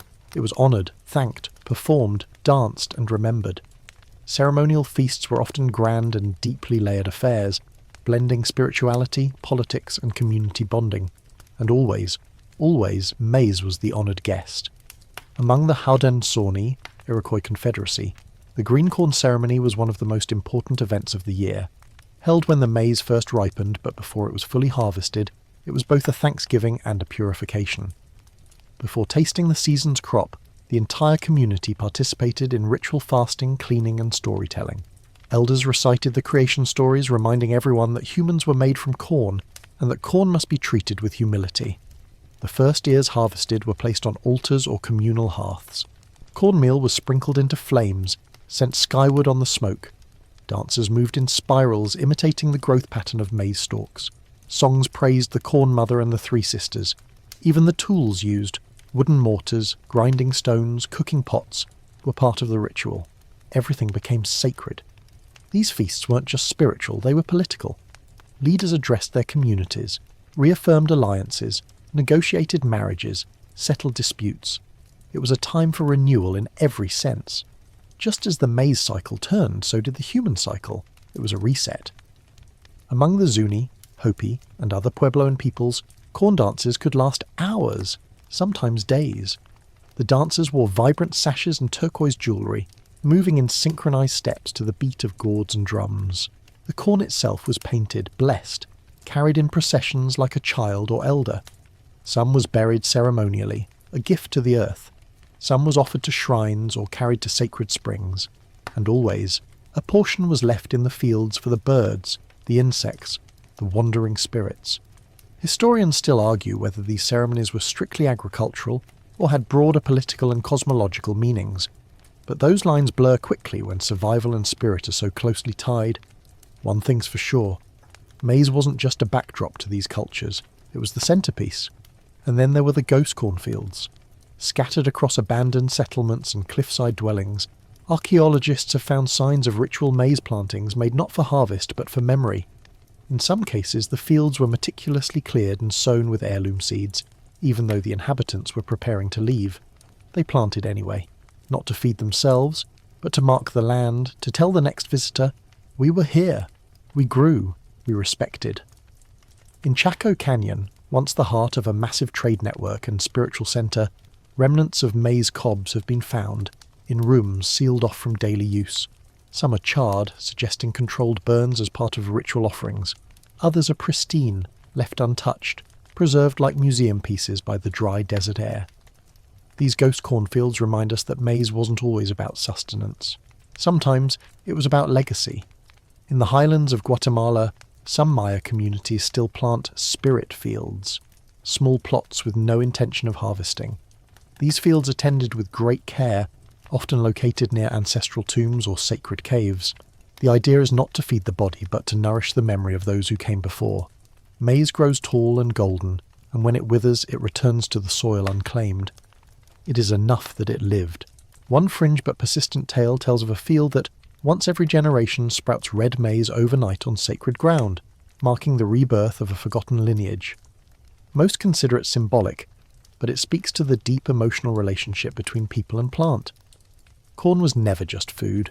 It was lineage, prophecy, remembrance. During funeral rites, maize often played a central role. In many traditions, a small pouch of cornmeal was placed with the deceased. In some cultures, maize kernels were scattered into the grave like seeds. In others, a single cob was buried, wrapped in cloth, a symbol of the cycle to come. Some ceremonies required mourners to eat a specific corn dish together, binding them in shared grief and shared resilience. In times of illness, maize was part of the healing. Ground meal mixed with herbs became poultices. Corn silk was steeped into teas believed to soothe the kidneys. Heated maize wrapped in cloth served as a compress for aching joints. Beyond the physical, there was spiritual medicine too. Ritual meals prepared with blue corn to ward off bad dreams, or white corn to purify the home. And maize played a role in the quiet ceremonies too, the ones whispered between two people in the dark. A woman kneeling at her hearth, pressing warm tortillas for her partner. A child setting out a tiny corn doll at the edge of the field, hoping for a good harvest. A grandmother teaching a granddaughter how to fold husks into ribbons for a wedding crown. In every case, maize was the common thread. Even in storytelling, corn stood centre stage. Children grew up on tales of talking cobs, trickster maize gods, and clever farmers outwitting spirits by planting maize in impossible places. One popular story told of a man who fell in love with the corn maiden, a spirit who lived in the fields and could only be seen at twilight. He followed her song through the rows of maize, leaving his village behind. When he finally found her, she wept, for he could not stay. But she gifted him a single ear of rainbow corn which he brought home and planted. From it grew a harvest so bountiful that his people never went hungry again. Was it true? Maybe not. But did it feed the soul? Absolutely. Historians still debate how much of indigenous ceremony was directly tied to agriculture versus abstract cosmology. But when your life depends so intimately on one plant, that plant becomes the bridge to everything else. Health, family, spirit, memory. Maize was the mediator, the symbol, the axis. And in moments of peace, when the fires burned low and the music faded, you could find people returning to the fields, not to plant, not to harvest, just to walk, to brush their hands along the stalks, to listen to the wind move through the leaves. In those moments, the fields weren't empty. They were full of presence, of ancestors, of gods, of stories and shadows, a rustling, murmuring sea of life and death, promise and fulfillment, endings and beginnings, One elderly Hopi seed keeper once said, "When we walk between the rows, we walk with everyone who ever did. Their footprints are still warm." And maybe that's what ceremonial feasts and ghost cornfields really remind us, that even in silence, even in stillness, the maize speaks, and we remember. The stalks grow tall and lush, row upon row, shimmering in the sun. But look closer. Beneath the emerald canopy, the soil lies tired, brittle, gasping for breath. The squash and beans are gone, replaced by more corn, always more corn. Where once there was diversity, plants and insects and birds, now there's only sameness. This is no longer a sacred garden. It's a factory, a single crop, monoculture. What was once the spine of indigenous resilience has become in some places a burden. Maize, the superfood that fed civilizations and danced in ceremonies, also has a dark side. When a society begins to depend on one crop too deeply, something shifts. Flexibility fades, soil weakens, risk increases, and what was once a partner in survival begins to behave more like a master. Among the ancient Maya, this tension became stark. As cities like Tikal, Copan and Caracol expanded, so did their appetite for maize. Monumental architecture soared, court life flourished, and political alliances were sealed over bowls of atole. But in the shadow of these temples the fields struggled. Intensive agriculture pushed deeper into marginal lands. Deforestation stripped hillsides of nutrients. Swamps were drained to make room for more planting. And still the hunger for maize grew. Historians still argue whether overdependence on maize played a role in the eventual collapse of the classic Maya civilization. Climate change and warfare were factors, no doubt. But when drought came, and the rains didn't fall, and the maize didn't grow, what then? Corn, once a symbol of abundance, became a marker of vulnerability. The Inca, farther south, were masters of storage and adaptation, yet even they built empire upon maize. High-altitude storehouses filled with dried kernels enabled their armies to march and their cities to shine.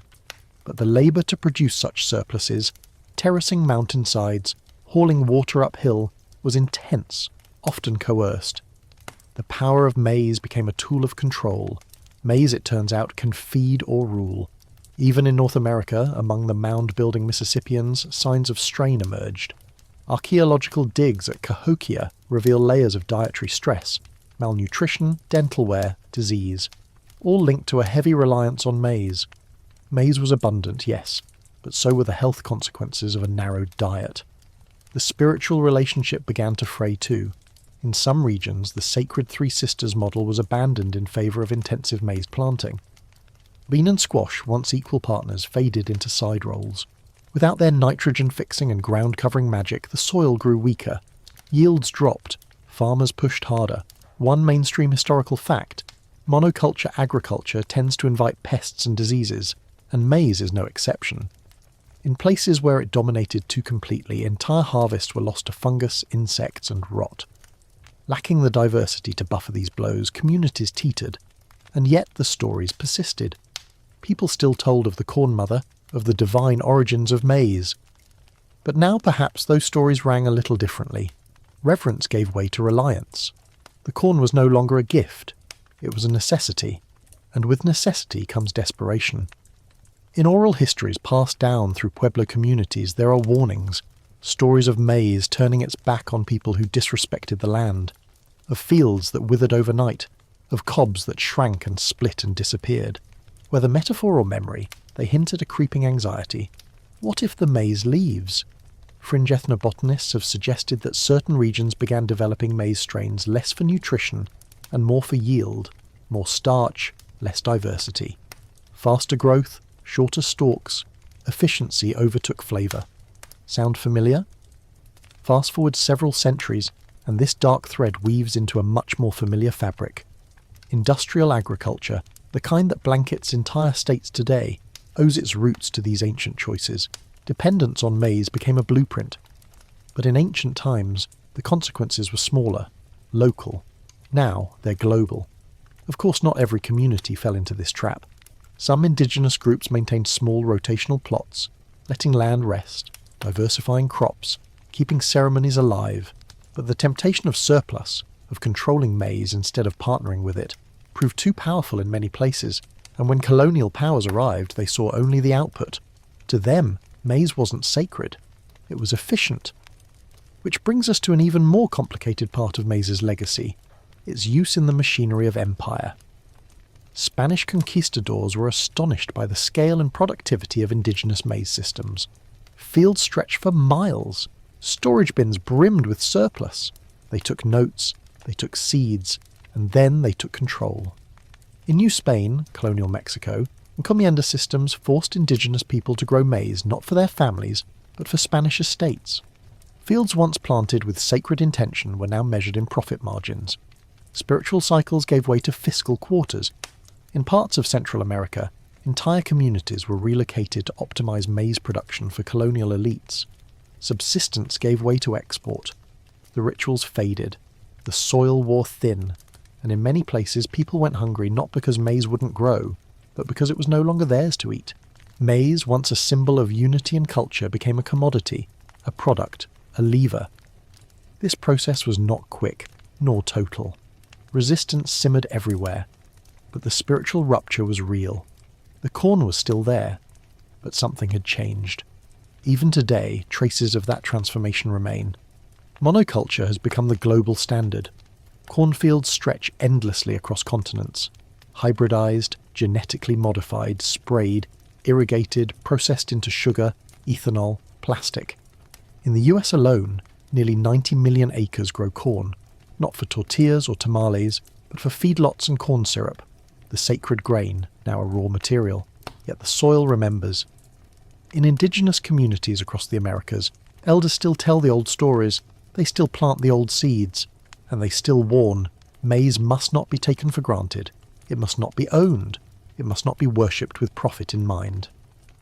One telling tradition from the Cherokee involves singing to the maize while planting, not just to encourage growth, but to remind the planters that the seed listens, that it responds not just to sun and water, but to the spirit of the one who plants it. Historians still debate whether maize enslaved ancient peoples, or whether it was the systems built around it that failed. But the lesson is clear. Reverence without respect leads to ruin. A gift, if misused, can become a curse. And so we come to the contradiction.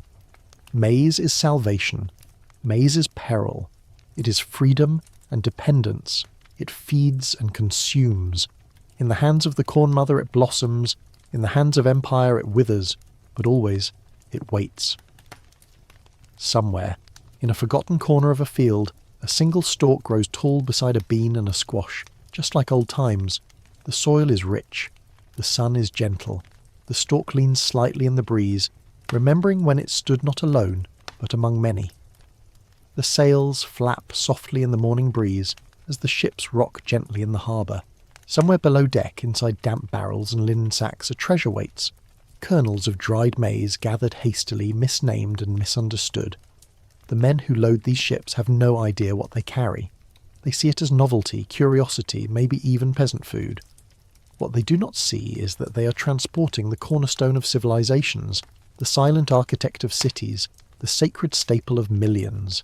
Maize is crossing the Atlantic, and this collision between the sacred world of maize and the hunger of empires will change everything. When European explorers first arrived in the Americas, their encounters with maize were immediate and unforgettable. Here was a grain that grew tall and fast, even in marginal soils. It didn't require ploughing with oxen. It yielded multiple ears per stalk, and it tasted good, especially roasted fresh over a fire. To European eyes it seemed miraculous, and so they took it. They didn't take the knowledge that came with it, though. Back in Europe, maize was met with enthusiasm, but also confusion. Farmers tried to grow it in the same patterns they used for wheat and barley. They didn't know about companion planting. They ignored the significance of nixtamalization. They fed it to peasants, to pigs, to prisoners. And slowly, a strange pattern emerged. People who ate a maize-heavy diet began to fall ill. They didn't understand why. Pellagra, characterized by dermatitis, diarrhea and dementia, began to spread in parts of Europe and later the American South. It took nearly 2 centuries for Western doctors to link it to a lack of niacin, and another few decades to realize that nixtamalization was the solution. All the while, indigenous communities had been practicing this essential technique for millennia. The knowledge was there, but colonizers had never asked. This was a pattern repeated across the colonial world. In Africa, maize was introduced rapidly by Portuguese traders, spreading across the continent in the 16th and 17th centuries. It adapted well, becoming a staple in places like Angola, Mozambique, and Zimbabwe. But again, nixtamalization didn't travel with the seed, malnutrition followed. Historians still debate whether this was willful ignorance or simply the arrogance of empire. Either way, the result was the same. Maize became a staple crop, stripped of context, divorced from its cultural and nutritional framework. Meanwhile, in the Americas, maize began to appear in the fields of colonists. English settlers in Virginia and Massachusetts learned quickly from local tribes that without corn, they would starve. The infamous starving time at Jamestown was eased not by European provisions, but by indigenous maize. Yet this lifeline came wrapped in tension. The Wampanoag, the Powhatan, and others taught the settlers how to grow corn, how to bury fish beneath each mound, how to watch the sun, how to harvest without waste. In return, they faced land seizures, violence, and betrayal. Their generosity was rewarded with encroachment, and their sacred plant was now grown by those who saw it not as holy, but as property. In Spanish territories, maize became a tool of the mission system. Indigenous labourers were forced to grow it for churches and military outposts. Where once it had been food, now it was currency. Where once it had been communal, now it was controlled. And slowly, painfully, its role shifted. Maize also began to appear in European paintings, sometimes as exotic fruit, sometimes as strange decoration. Royal gardens in France and Spain experimented with it. In Italy it became polenta. In Romania, mamaliga. In Portugal, broa. The names changed, the techniques evolved, but rarely was its history acknowledged. Back in the Americas, the situation grew more fraught. Maize fields, once circular or serpentine to honour spiritual patterns, were now carved into straight lines by European ploughs. The Three Sisters method gave way to rows and rows of single stalks. Indigenous planting knowledge was dismissed, even as settlers copied it in secret. Some missionaries labelled indigenous maize dances as pagan, forbidding them outright. Ceremonial songs were suppressed. The Corn Mother became a whisper. One mainstream historical fact: by the 1700s, maize had become the most widely cultivated grain in the Americas, grown by indigenous, African, and European-descended peoples alike. Yet its origins were largely erased. Schoolchildren learned about wheat and barley, about rice and oats, but not about the plant that fed the continent. And yet, maize persisted. Even under colonial rule, even in slave camps and mission fields, people kept planting. Enslaved Africans in the American South cultivated corn in their garden plots, blending it with okra and black-eyed peas to create survival stews. Indigenous farmers hid old maize varieties in remote patches, away from colonial eyes. In Central America, Maya communities continued their planting rituals in secret, often disguising them as Catholic processions. A cross might replace the maize deity, but the seed still new. Fringe accounts suggest that in some rebel encampments, whether indigenous, African or mixed, maize became a symbol of resistance. It required no European tools to plant. It could grow in hard soil. It was food and fire starter, basket and bedding. In short, it was freedom. One whispered tale from the Seminole resistance in Florida tells of warriors planting ghost fields. Patches of maize in the swamp, hidden from view, marked only by stone or bone. These fields weren't for trade, they were for survival, for sustenance, for autonomy. As the 19th century dawned, maize had become both a symbol of exploitation and a tool of survival. The same plant that fed armies also fed uprisings. The same corn used to control indigenous labour also sustained hidden villages. The contradiction deepened. Even as industrial farming began to take shape, indigenous farmers across the Americas continued to tend their maize in traditional ways. In parts of Mexico, the milpa system endured, a complex rotation of maize, beans, squash, chili, and herbs planted in a pattern so ancient it predates writing. In the Andean highlands, Quechua families still sang to their maize, planting it beneath the moonlight, measuring the season by stars and shadows. In the Navajo Nation, blue corn was still ground for sacred bread, still offered in ceremonies, still whispered over before being eaten, and across the continent maize continued to bridge worlds. It appeared at Catholic altars, in Jewish kitchens, at African American wakes and at powwows. It was comfort food and protest symbol. It was cash crop and kitchen memory. It had been renamed corn, maize, milho, maca, zraza. But it was still maize. Historians still puzzle over how such a powerful symbol could be so quietly erased from textbooks. Perhaps it's because maize, unlike gold or conquest, doesn't shout. It grows, it sustains, it whispers, and it waits. One archaeologist once remarked that maize is the most generous crop ever domesticated and the most misunderstood. That generosity allowed empires to rise. That misunderstanding caused suffering, disease, and loss. Yet through it all, the seed endured. Even when misnamed, misused, and misunderstood, maize found its way into every corner of the world, and it carried, in every kernel, a memory of fields shaped like spirals, of dances at dusk, of hands pressing tortillas by firelight, of whispers in the wind. And even now, as industrial corn continues its march across the earth, the old maize remains, tucked in seed bundles, planted in sacred hills, offered in prayer. Because maize was never just a crop, it was a gift. And gifts remember where they came from. The forest is thick, damp with mist, and quiet save for the distant chirp of birds and the occasional snap of a twig underfoot. Somewhere within its shadows, hidden beneath the tangled canopy, sits a modest clearing. No grand temple, no marketplace, just a few small maize stalks growing in defiance. This is not a ceremonial garden, it's not a farm, it's a resistance camp. And those stalks, they are rebellion rooted in soil. Through centuries of colonization and forced displacement, maize didn't vanish. It went underground, quite literally.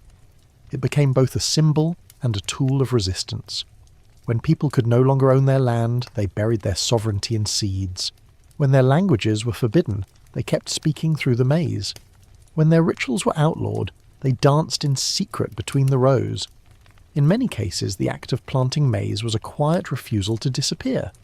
During the 18th and 19th centuries, as colonial and later national governments pushed indigenous people from their ancestral territories, maize followed them. On the Trail of Tears, the forced relocation of Cherokee, Muskogee, Seminole, Chickasaw and Choctaw peoples, families smuggled maize seeds hidden in their clothing, sewn into hems, tucked into medicine pouches. These weren't just supplies, they were memories, promises, proof that life would continue on the other side of sorrow. They planted them wherever they could, along riverbanks, beside hastily built cabins, in clearings behind military forts. Each seed planted was an act of defiance, a whisper. We're still here. Historians still debate how extensively maize was used in covert resistance movements, but oral histories speak volumes. In the Andean highlands during Spanish rule, Quechua-speaking communities maintained hidden maize plots high in the mountains, far from colonial oversight. These plots fed rebel leaders, travelling messengers, entire villages in hiding.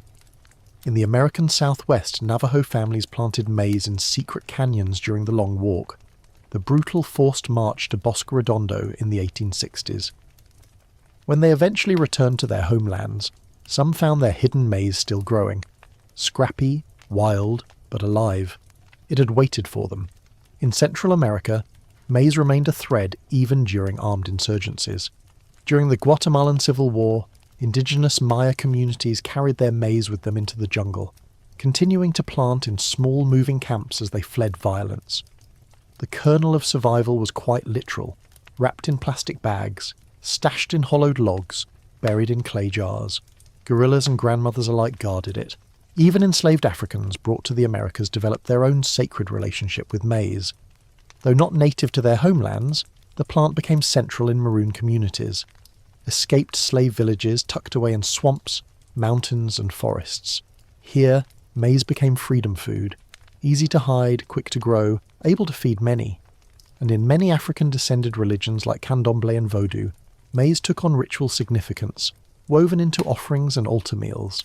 One fringe story, difficult to prove but too beautiful to ignore, tells of a Seminole woman who planted a maize patch in the middle of a cypress swamp using a floating raft of woven reeds. The maize grew just enough to produce seed, which she saved in a hollowed gourd. Her descendants later used those seeds to revive a nearly lost variety of red corn, The symbolism of maize as resistance even entered into language. Among the Pueblo peoples, a phrase developed, to walk with the maize. Ooh, it meant to live correctly, to survive in harmony, even when circumstances forced you to hide. To walk with the maize was to carry your culture in your bones, even when you could not speak it aloud. Sometimes, resistance took the form of planting traditional varieties in plain sight. In 20th century boarding schools, where indigenous children were stripped of their languages and customs, some managed to sneak maize kernels into their gardens. Forbidden from speaking their native tongue, they instead whispered to the plants, stories, songs, names remembered. Even in urban settings, indigenous people kept maize alive in unexpected places. Rooftop gardens, community plots, flower pots on windowsills. A single stalk grown in the city became a kind of banner. This still belongs to us. And maize didn't only grow in soil. It sprouted in artwork, beadwork, quilts. It showed up in songs, lullabies, weavings. When land was stolen, people cultivated memory instead. A grandmother teaching her grandchild how to fold a corn husk doll in the back of a trailer. A powwow vendor selling blue corn mush alongside t-shirts. A high schooler painting a mural of the corn mother in defiance of a school's mascot. Historians often miss these details because they don't leave a paper trail. But if you look at the lives lived in between laws, in kitchens, gardens, and ceremonies, you'll see it. The quiet persistence of maize and the people who carried it forward. Even the recipes carried resistance. Fry bread, for example, often held up as a staple of native food, actually came from government-issued rations during the reservation era. Stripped of traditional ingredients, families made do with flour, lard, and salt.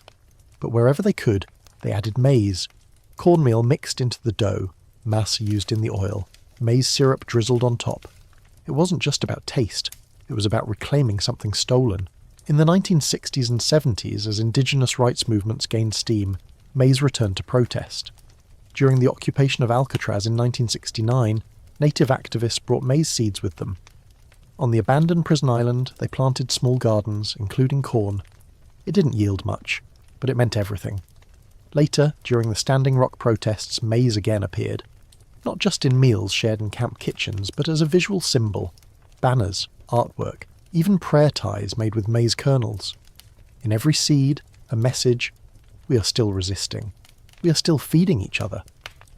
One brilliant example came during the Zapatista movement in Chiapas, Mexico. Indigenous Maya farmers, organizing for autonomy, made maize central to their philosophy. They spoke of milpa not just as a farming method, but as a worldview, an interconnected system of survival, community, and spirit. They grew native maize varieties in reclaimed territories, defying state pressure to switch to high-yield hybrids. Their fields were statements. This is ours. This is enough. Resistance wasn't always overt. Sometimes it was in the careful selection of seeds, choosing an heirloom variety over a commercial one, saving kernels from a good year, sharing them with a neighbour, whispering the old names. Each act, tiny on its own, added up to cultural survival.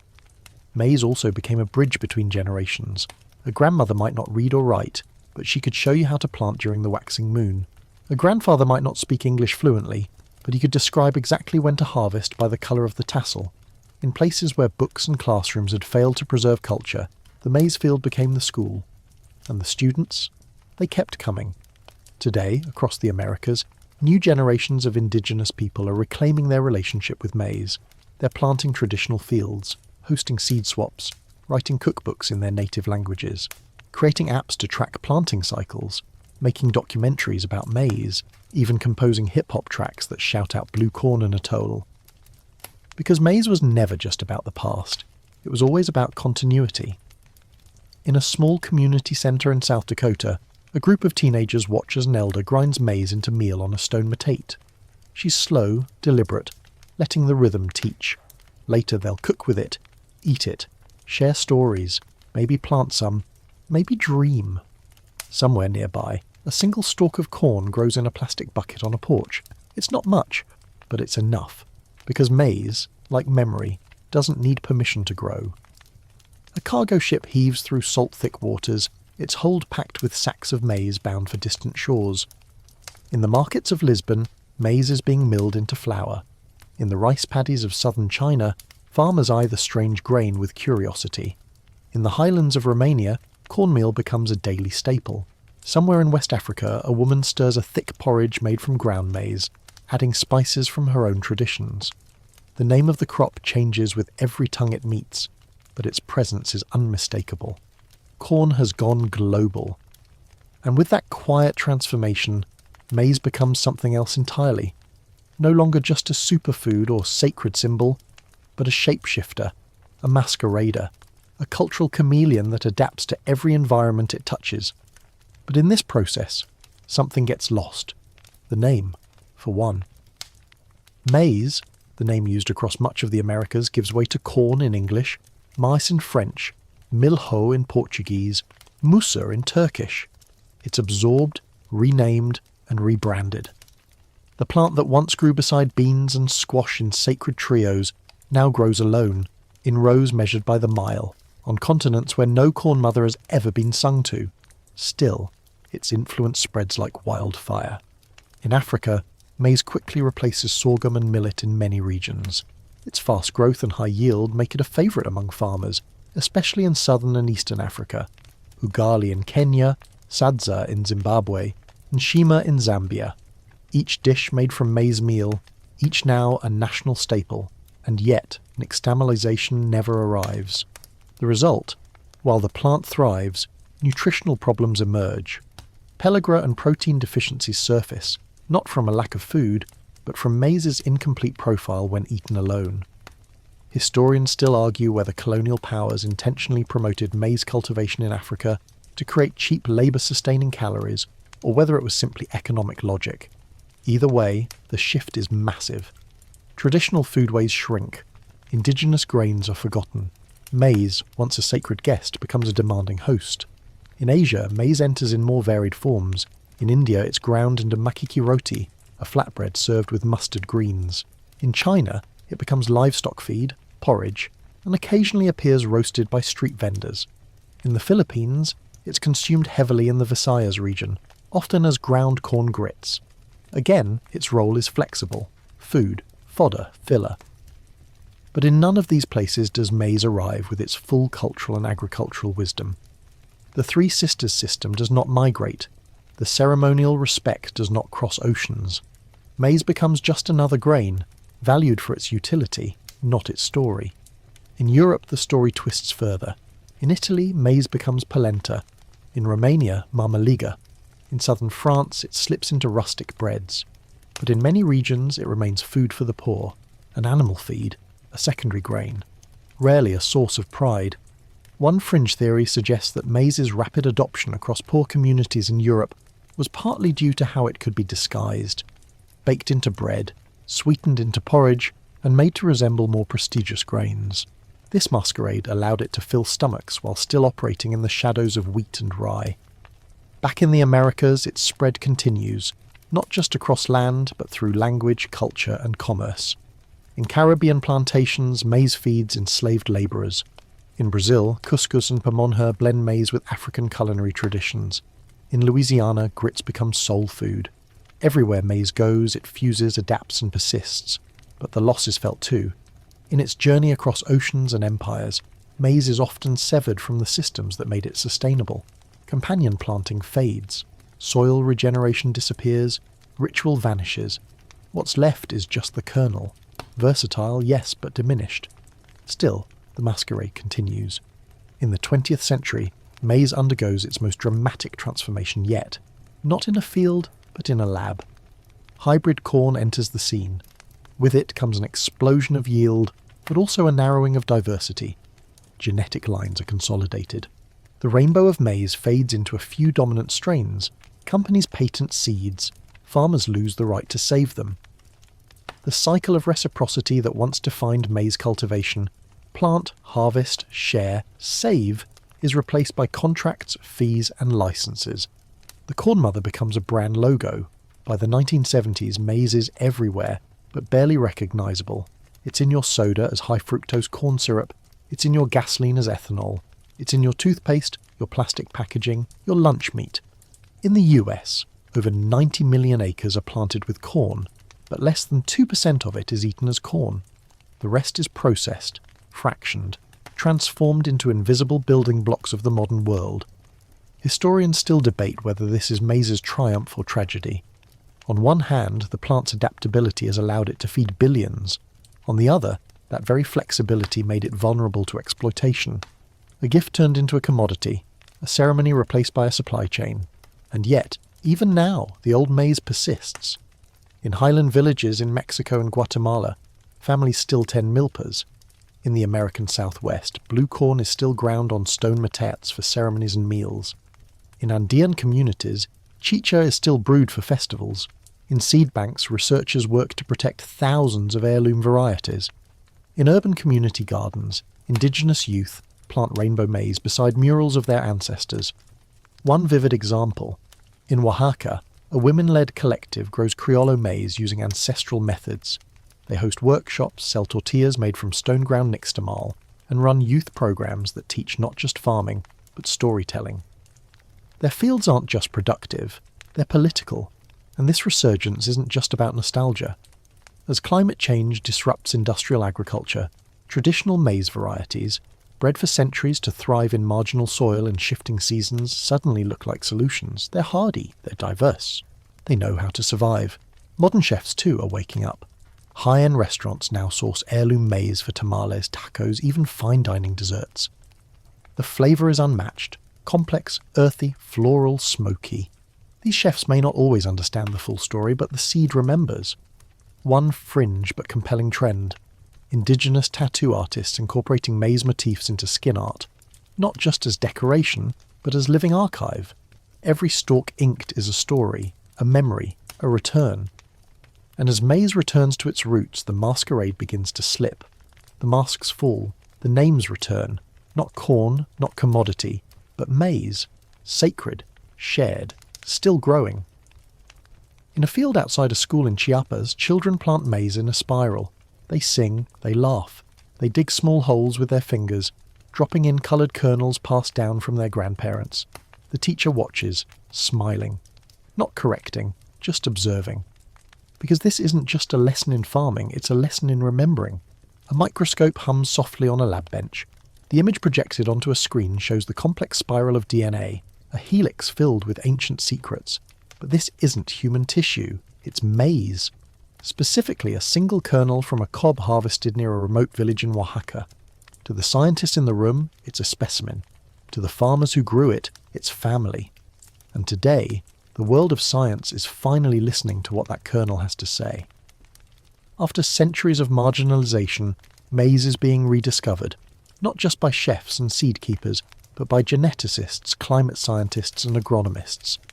The traits that indigenous communities selected over thousands of years, drought resistance, disease tolerance, nutritional density, are now prized in research labs. The very things once dismissed as primitive are turning out to be ahead of their time. One mainstream scientific discovery that made waves: in 2009, researchers sequenced the maize genome. What they found astonished them. With over 32,000 genes, more than a human, maize is one of the most genetically complex crops on Earth.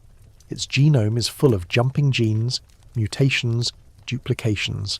In other words, maize has an incredible capacity to evolve. Historians still argue whether this genetic elasticity is a product of human selection or an inherent feature of the plant. But one thing's clear: maize and humanity have shaped each other for millennia. The rediscovery goes beyond the lab. In the arid fields of New Mexico, climate researchers are working with indigenous farmers to grow ancient blue corn varieties using dry farming techniques.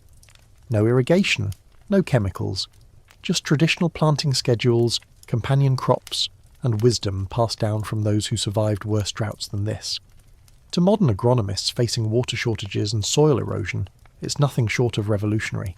One team at a university in Arizona compared yield data between industrial hybrid corn and traditional Hopi blue corn under identical low-water conditions. The results? Hopi corn outperformed the hybrid. Less yield per acre, yes, but vastly more resilience. It didn't die, it didn't rot, it bent in the wind and stood up again. In parts of Central America, genetic conservationists are racing to collect and preserve native maize varieties before they are lost to development and monoculture. These land races, regional strains uniquely adapted to local conditions, are irreplaceable. Some are high in lysine, helping prevent protein deficiency. Others are resistant to specific fungi or pests. Each carries generations of memory. At Mexico's International Maize and Wheat Improvement Center, CIMMYT, scientists work side by side with indigenous growers. Instead of replacing traditional varieties, they're mapping their traits, cataloguing their resilience. One particularly rare strain, known as olaton, stunned researchers.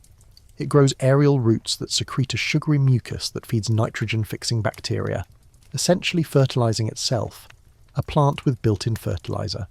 It's not science fiction. It's what the locals have called magic maize for generations. One fringe but tantalizing study involves sound. In Guatemala, researchers and farmers are exploring whether specific frequencies, mimicking traditional planting songs, affect maize germination and growth. Early results suggest that vibration can indeed influence root development. Maybe those grandmothers singing to the seeds knew exactly what they were doing. Meanwhile, chefs are pushing the conversation into kitchens. Across North America and beyond, indigenous culinary revivalists are reclaiming maize's flavour and narrative. Not just cooking with it, but teaching its history. Not just making tortillas, but grinding nixtamal by hand, lighting fires with dry husks and telling the story of the three sisters between courses. In Minneapolis, a restaurant called Owamni serves ancestral foods of the Dakota and Ojibwe, including blue corn mush, smoked white corn soup, and hand-ground tamales with bison. Their goal isn't just delicious food, it's decolonized food. A plate that tells the story of survival, land, and return. In Los Angeles, indigenous chefs host pop-ups that center maize in every form: sweet, savory, fermented, roasted, popped. Each dish becomes a portal to a place and a people. In Mexico City, a wave of tortillerias use only heirloom maize, sourced directly from rural farmers. They grind it fresh, nixtamalize it with lime, press each tortilla by hand. These tortillas don't just hold fillings, they hold lineage. And diners are beginning to notice. The flavour is incomparable, richer, fuller, alive. Maize is being reintroduced, not as corn syrup or filler, but as itself. And it's being grown in new old ways. Urban indigenous collectives plant maize on rooftops, in alley gardens, in pots. They teach youth how to plant, sing, harvest and cook. They bring the sacred back into the cycle. The land doesn't need to be big, one gardener says, it just needs to remember. Seed sovereignty movements are gaining traction too. Across the Americas, indigenous farmers are exchanging seeds at festivals, powwows, even digitally, not for sale, for sharing. A purple maize from the Andes meets a blue corn from Arizona. A white ceremonial strain from Chiapas travels to an urban garden in Chicago. The goal isn't yield, it's revival. Some groups even adopt endangered maize varieties, pledging to grow and save them each season. These seeds come with stories, sometimes written, often spoken. They don't just grow into plants, they grow into teachers. Yet challenges remain. Big agriculture continues to push monoculture, hybrid seeds, and genetically modified organisms. Patent laws still threaten traditional seed saving. Climate change endangers fragile land races, and the global market still favours cheap, uniform corn over diverse, nutrient-rich maize. Historians still warn that without policy changes, many native maize strains could disappear in a generation. But the tide is turning. In classrooms, teachers are incorporating maize history into science, social studies, and art. In museums, maize takes centre stage in exhibits about indigenous innovation. In media, podcasts, documentaries, and books are finally telling maize's full story. Not just its spread, but its spirit. Even scientists, once sceptical, are embracing traditional ecological knowledge. At conferences, indigenous farmers now sit on panels beside PhDs. Their voices are no longer dismissed, they're sought. One Navajo elder said during a climate resilience summit, "You come with your data. I come with my memory. Let's grow something together." And they are. In a small test plot outside a university greenhouse, rows of heirloom maize grow beside modern hybrids. A student takes notes. A researcher adjusts irrigation. An elder presses a kernel into the soil and murmurs a blessing. Not superstition, not performance, just respect. Because the future of food isn't synthetic. It's ancestral. It doesn't lie in engineered shortcuts. It lies in listening, to the land, to the past, to the people who've always known. And maize, quiet, colourful, generous maize, will lead the way. Not because it's new, but because it never left. The sun rises over the Meyer, casting golden light across a humble stretch of farmland. The rows here are not industrially straight. They curve gently, following the contours of the land like brushstrokes on a canvas. This is not a place of tractors and drones. It's a place of memory, of rhythm, of hands in the soil. At the centre, a woman crouches beside a blue cornstalk. She cups the ear, inspects its silk, and smiles. She's a corn mother, a seed saver, a quiet hero. Across the indigenous Americas, where the dust of history has often been kicked over ancestral knowledge, these women and men have become the guardians of what might be our most vital legacy. They are not loud, they rarely make headlines. But without them, thousands of maize varieties and the traditions tied to them would have vanished. Seed saving, once a universal practice, has become revolutionary. In many communities it begins at harvest. The best ears are chosen, not the biggest, but the most balanced, the most resilient, the most flavourful. Their kernels are plucked carefully, dried in the sun, and stored in gourd jars, clay pots, or hand-sewn pouches.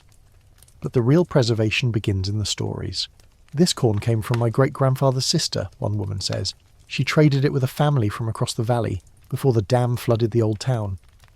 Another man tells of a maize variety that only grows in the soil of one specific hill, a hill that's now a state park. His family hikes in once a year, with permission, and plants a ceremonial patch hidden under the junipers. These aren't eccentric hobbies, they're acts of survival. Mainstream seed banks, like Svalbard's famous Doomsday Vault, store thousands of maize samples. But those frozen capsules can't replicate what these farmers know: how to grow maize in unpredictable seasons, how to listen to the plants, how to adjust depth or timing or spacing by watching the clouds. Seed saving is not about preservation, it's about participation. In the Zuni Pueblo, elders teach children to save not just the seeds, but the stories. Each variety has a name, a season, a preferred prayer. There's Grandmother Blue, a squat, hearty variety that never falls in the wind. There's Laughter Corn, a speckled maize whose appearance always sparks joy. Each is spoken to. Each is planted with intention. Historians still argue about when seed saving became a resistance act rather than a tradition. Perhaps during the rise of corporate agriculture in the 20th century, when hybrid seeds were marketed aggressively to indigenous farmers. Promises of higher yield often came with contracts. No saving, no sharing, just buying, again and again. Many resisted, quietly, carefully. They tucked their seeds away, shared them only with family. Some even buried them, literally, during government inspection seasons. A grandmother in Oklahoma reportedly baked her seeds into loaves of cornbread to smuggle them between communities. When asked why, she said, "Because corn always finds its way home. Fringe accounts suggest there are still lost seeds out there, ancestral varieties waiting in old mason jars in forgotten basements, mislabelled or misremembered. Seed hunters, like modern-day archaeologists, sometimes find them at estate sales, tucked into dusty envelopes with handwritten notes. Papa's red corn, 1932, sweet when roasted." But the true preservation happens in the planting. At the Tesuca Pueblo in New Mexico, a seed bank run by the community stores over 300 indigenous varieties. But its mission isn't just storage, it's replanting. They operate community gardens, educational programs and field exchanges. Children are taught how to select seed, not just by look or colour, but by feel, by story. The corn tells you, one teacher says. You just have to be still long enough to hear. In Arizona, Tohono O'odham farmers have reintroduced 60-day corn, an ancient variety that can complete its cycle with a single rainfall. It was once nearly extinct. Now it thrives again, in backyard plots, school gardens, even roadside medians. One elder plants it each year beside his mailbox. People stop and ask about it, he says. Then they leave with seeds. This quiet sharing is the heart of the movement. There are no patents, no fees, no waiting lists. Just hands exchanging hope. Seed savers are also teachers. In classrooms across native communities, seed literacy is making a comeback. Children learn not just the science of maize, but the spirit. They draw pictures of corn deities. They taste different varieties. They plant side by side with elders. One program in North Dakota encourages children to name their favourite kernel in a bundle. and then write a poem about it. The result? Science fair meets sacred rite. And technology, surprisingly, is helping. Social media groups now connect seed savers from Peru to Pine Ridge. Hashtags like seed sovereignty and indigenous maize movement track efforts in real time. Short videos show planting dances, grinding techniques, cooking methods. One popular series features a young woman teaching her grandmother's tortilla recipe, kneeling beside a metate, sunlight catching the blue flecks in the masa. Historians still hesitate to call this a revival because the knowledge never died. It was always there, tucked into corners, whispered between generations, passed in bowls and baskets. What's changed is the visibility, the recognition, and the urgency. Climate change has added new fuel to the fire. As droughts deepen, floods worsen, and growing seasons shift, scientists and farmers alike are turning to ancestral maize for answers. These varieties, bred without irrigation, without pesticides, without artificial fertilizers, may hold keys to future food security. But seed savers caution, the seeds alone are not enough. You need the system, the ceremonies, the relationships. You need the three sisters. In many seed-saving communities, maize is still planted alongside beans and squash, not just for tradition, but for soil health, pest control, and yield balance, but also for joy, to see the curling tendrils of beans spiral up the corn, to watch the squash blanket the ground like a green promise. It's farming, yes, but it's also music. One young farmer in New Mexico described it best. When I plant them together, I feel like I'm singing in harmony. Alone, I'm a solo. Together, we're a choir. These seed keepers, these quiet heroes, are building more than gardens. They're building futures. With each seed saved, they resist erasure. With each story told, they reclaim power. With each harvest shared, they say, we are still here. And they don't do it for money. They do it for the children who will one day walk between the rows, brushing their hands against the stalks. For the old ones whose names are remembered only in the kernels. For the land that still listens. For the songs that still work. In a world racing toward convenience and uniformity, these farmers offer something else entirely. Patience, diversity, relationship. A reminder that not all wisdom lives in books. Some lives in baskets, in soil, in the hush of a morning field. Somewhere a child tucks a kernel into the ground. Her fingers are small but steady. Her grandmother watches, nodding. They don't need to say anything. The seed already knows what to do, because in the hands of a seed saver, maize is not a crop. It's a story that never ends. The shelves of the corner store are lined with the usual suspects. Soda bottles shimmering in every colour of the rainbow, bags of chips so fluorescent they practically hum, and endless rows of prepackaged meals. Somewhere in the middle, a box of cornbread mix sits quietly, its bright label showing a cheerful cartoon of golden muffins. The ingredients list: cornmeal, sugar, preservatives, artificial flavour. The kernel has travelled far, and not always kindly. This is the final twist in maize's story. From sacred to subsidised, from spiritual to synthetic. And nowhere is this more sharply felt than in native communities, grappling with a devastating contradiction. Maize once gave life. Now, in some of its most industrialised forms, it contributes to illness. How did we get from blue corn mush to corn syrup-laced soda? It starts with colonisation, again, only this time economic. As native peoples were forced onto reservations, traditional foodways were disrupted or erased altogether. Hunting grounds were cut off, water access disappeared, and the once sacred cycles of planting and harvesting were replaced with government-issued rations. Enter commodity foods. By the late 19th and early 20th centuries, US policies introduced subsidised food distribution systems to native reservations. They were intended to provide sustenance but often failed to nourish.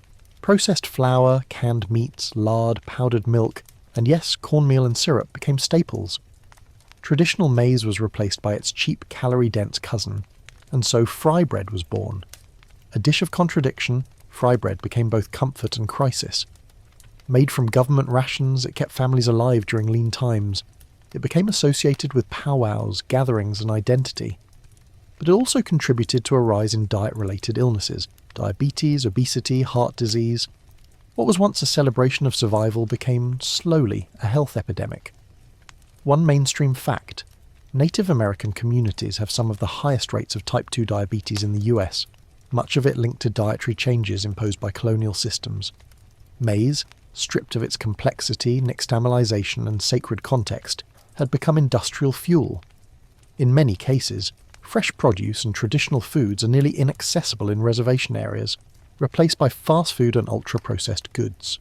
These regions are called food deserts, not because they lack calories, but because they lack nourishment. And at the centre of many of these calories, industrial corn, corn oil, corn syrup, corn starch, dextrose, maltodextrin. These invisible forms of maize, fractioned, processed, chemically altered, now pervade the Western diet. Not because of cultural love, but because of market logic. Corn is cheap, corn is subsidised, corn is scalable, but not all corn is created equal.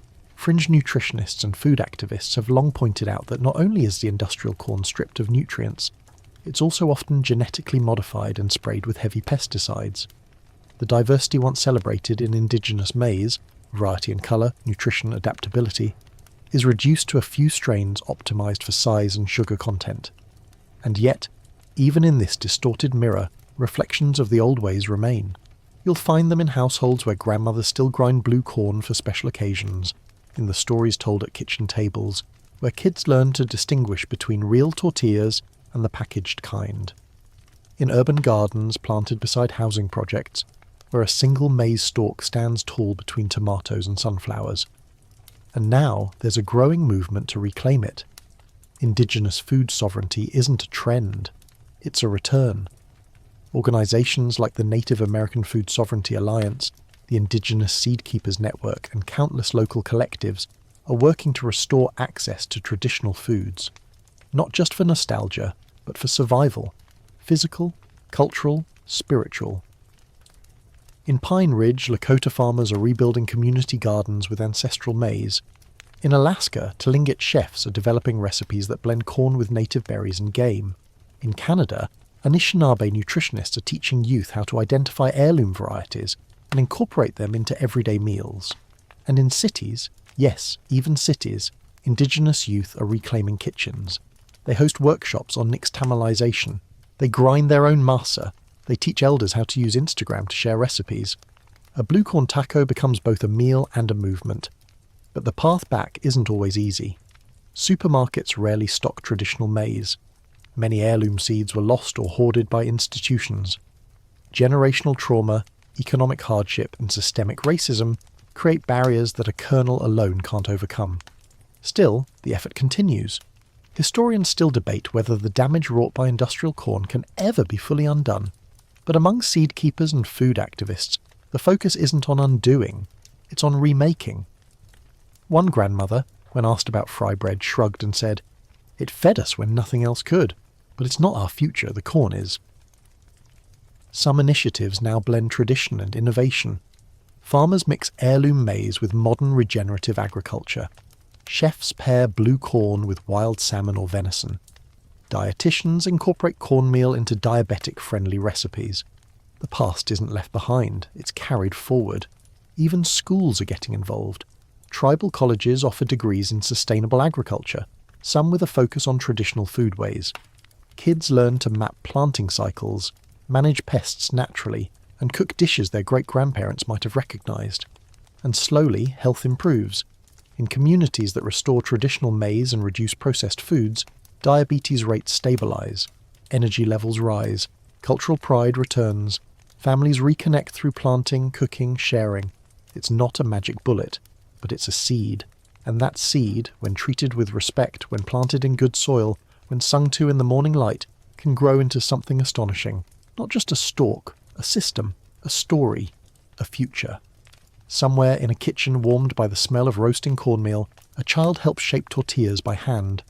Her fingers press and turn, press and turn. Her mother hums, her grandmother watches. Outside, the garden waits.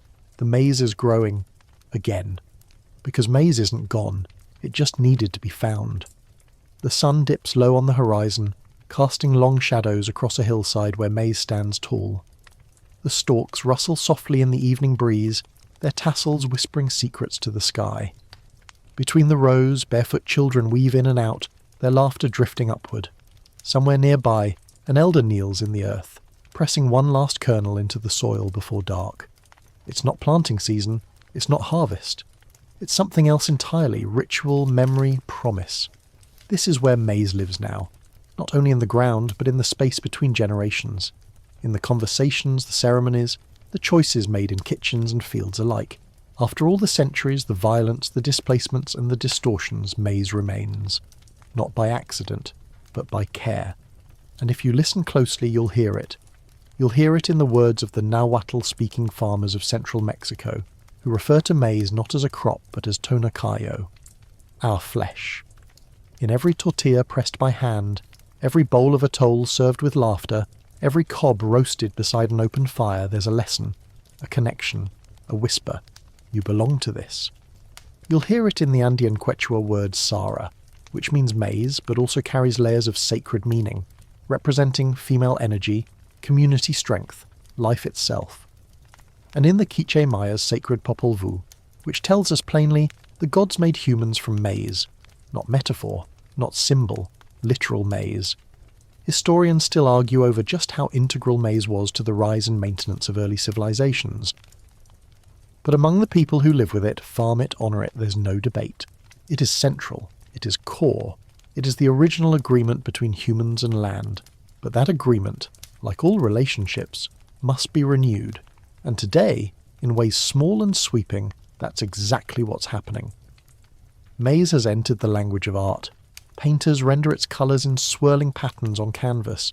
Sculptors carve stalks into ceremonial staffs. Graffiti artists paint corn deities on crumbling walls in defiance of forgetting. One mural in Minneapolis shows a hand reaching from the earth, clutching a corn cob made of stars. Above it, the words, "We are still growing."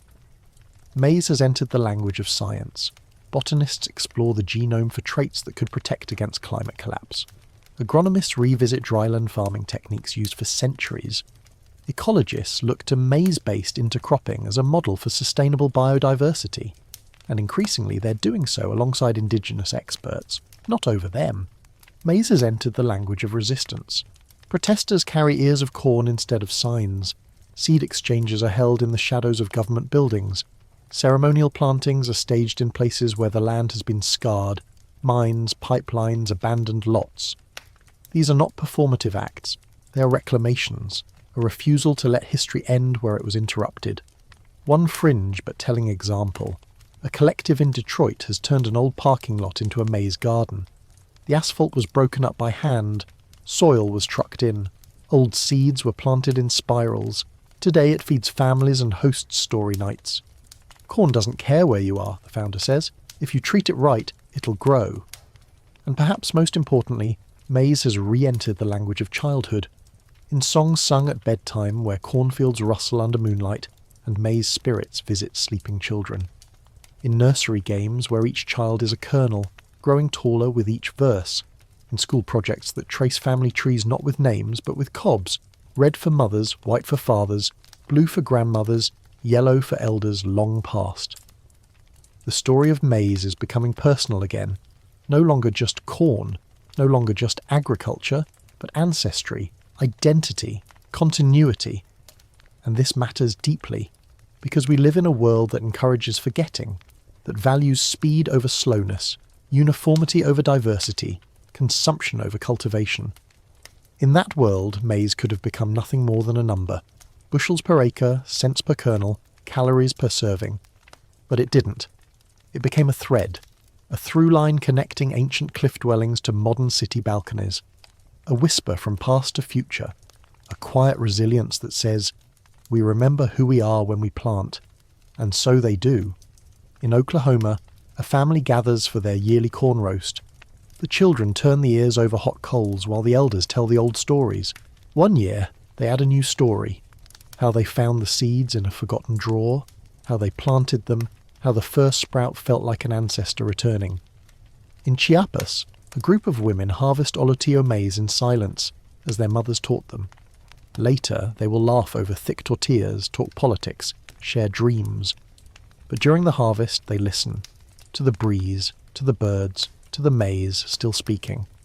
In Alberta, a Métis youth leads a workshop on maize gardening, helping fellow students plant rooftop beds.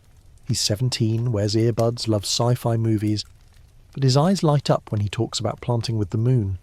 It's not magic, he says, it's memory. And somewhere, in a forgotten field that was once a landfill, a single maize stalk sways in the wind. No one planted it, not this year. But the seeds from last season dropped where they stood, and the soil, poor as it was, gave what it could. The maize rises anyway. It doesn't ask for permission. It simply grows. Word count, 2074. Wind down, 300 words. So now, night deepens. The last light fades beyond the hills, and the maize fields settle into silence. The wind softens, rustling gently through the leaves like a lullaby. All around, the warmth of memory clings to the earth. The stories, the songs, the meals shared under a canopy of stars. You've followed maize across time and continents, from sacred gardens to ghost fields, from resistance camps to corner stores. You've seen it honoured in ceremony, exploited by empires, reclaimed by those who never stopped listening. And through it all, the maize never lost its voice. It whispered through every transformation, patient and rooted. Perhaps now, as you settle into sleep, you'll carry that whisper with you, a reminder that resilience doesn't always roar. Sometimes it grows quietly, leaf by leaf, kernel by kernel. Sometimes it waits in the soil for just the right moment. Sometimes it survives not in monuments, but in muffins baked with old stories, in fields planted with intention, in hands that still remember how to save a seed. So wherever you are, whether city or countryside, apartment balcony or open prairie, know that the maize remembers you too. It remembers the breath of those who sang to it, the hands that harvested it with joy, the hearts that planted it as promise. And perhaps, when morning comes, you'll look at your breakfast a little differently, because now you know, inside every kernel there's a story, and it's still growing.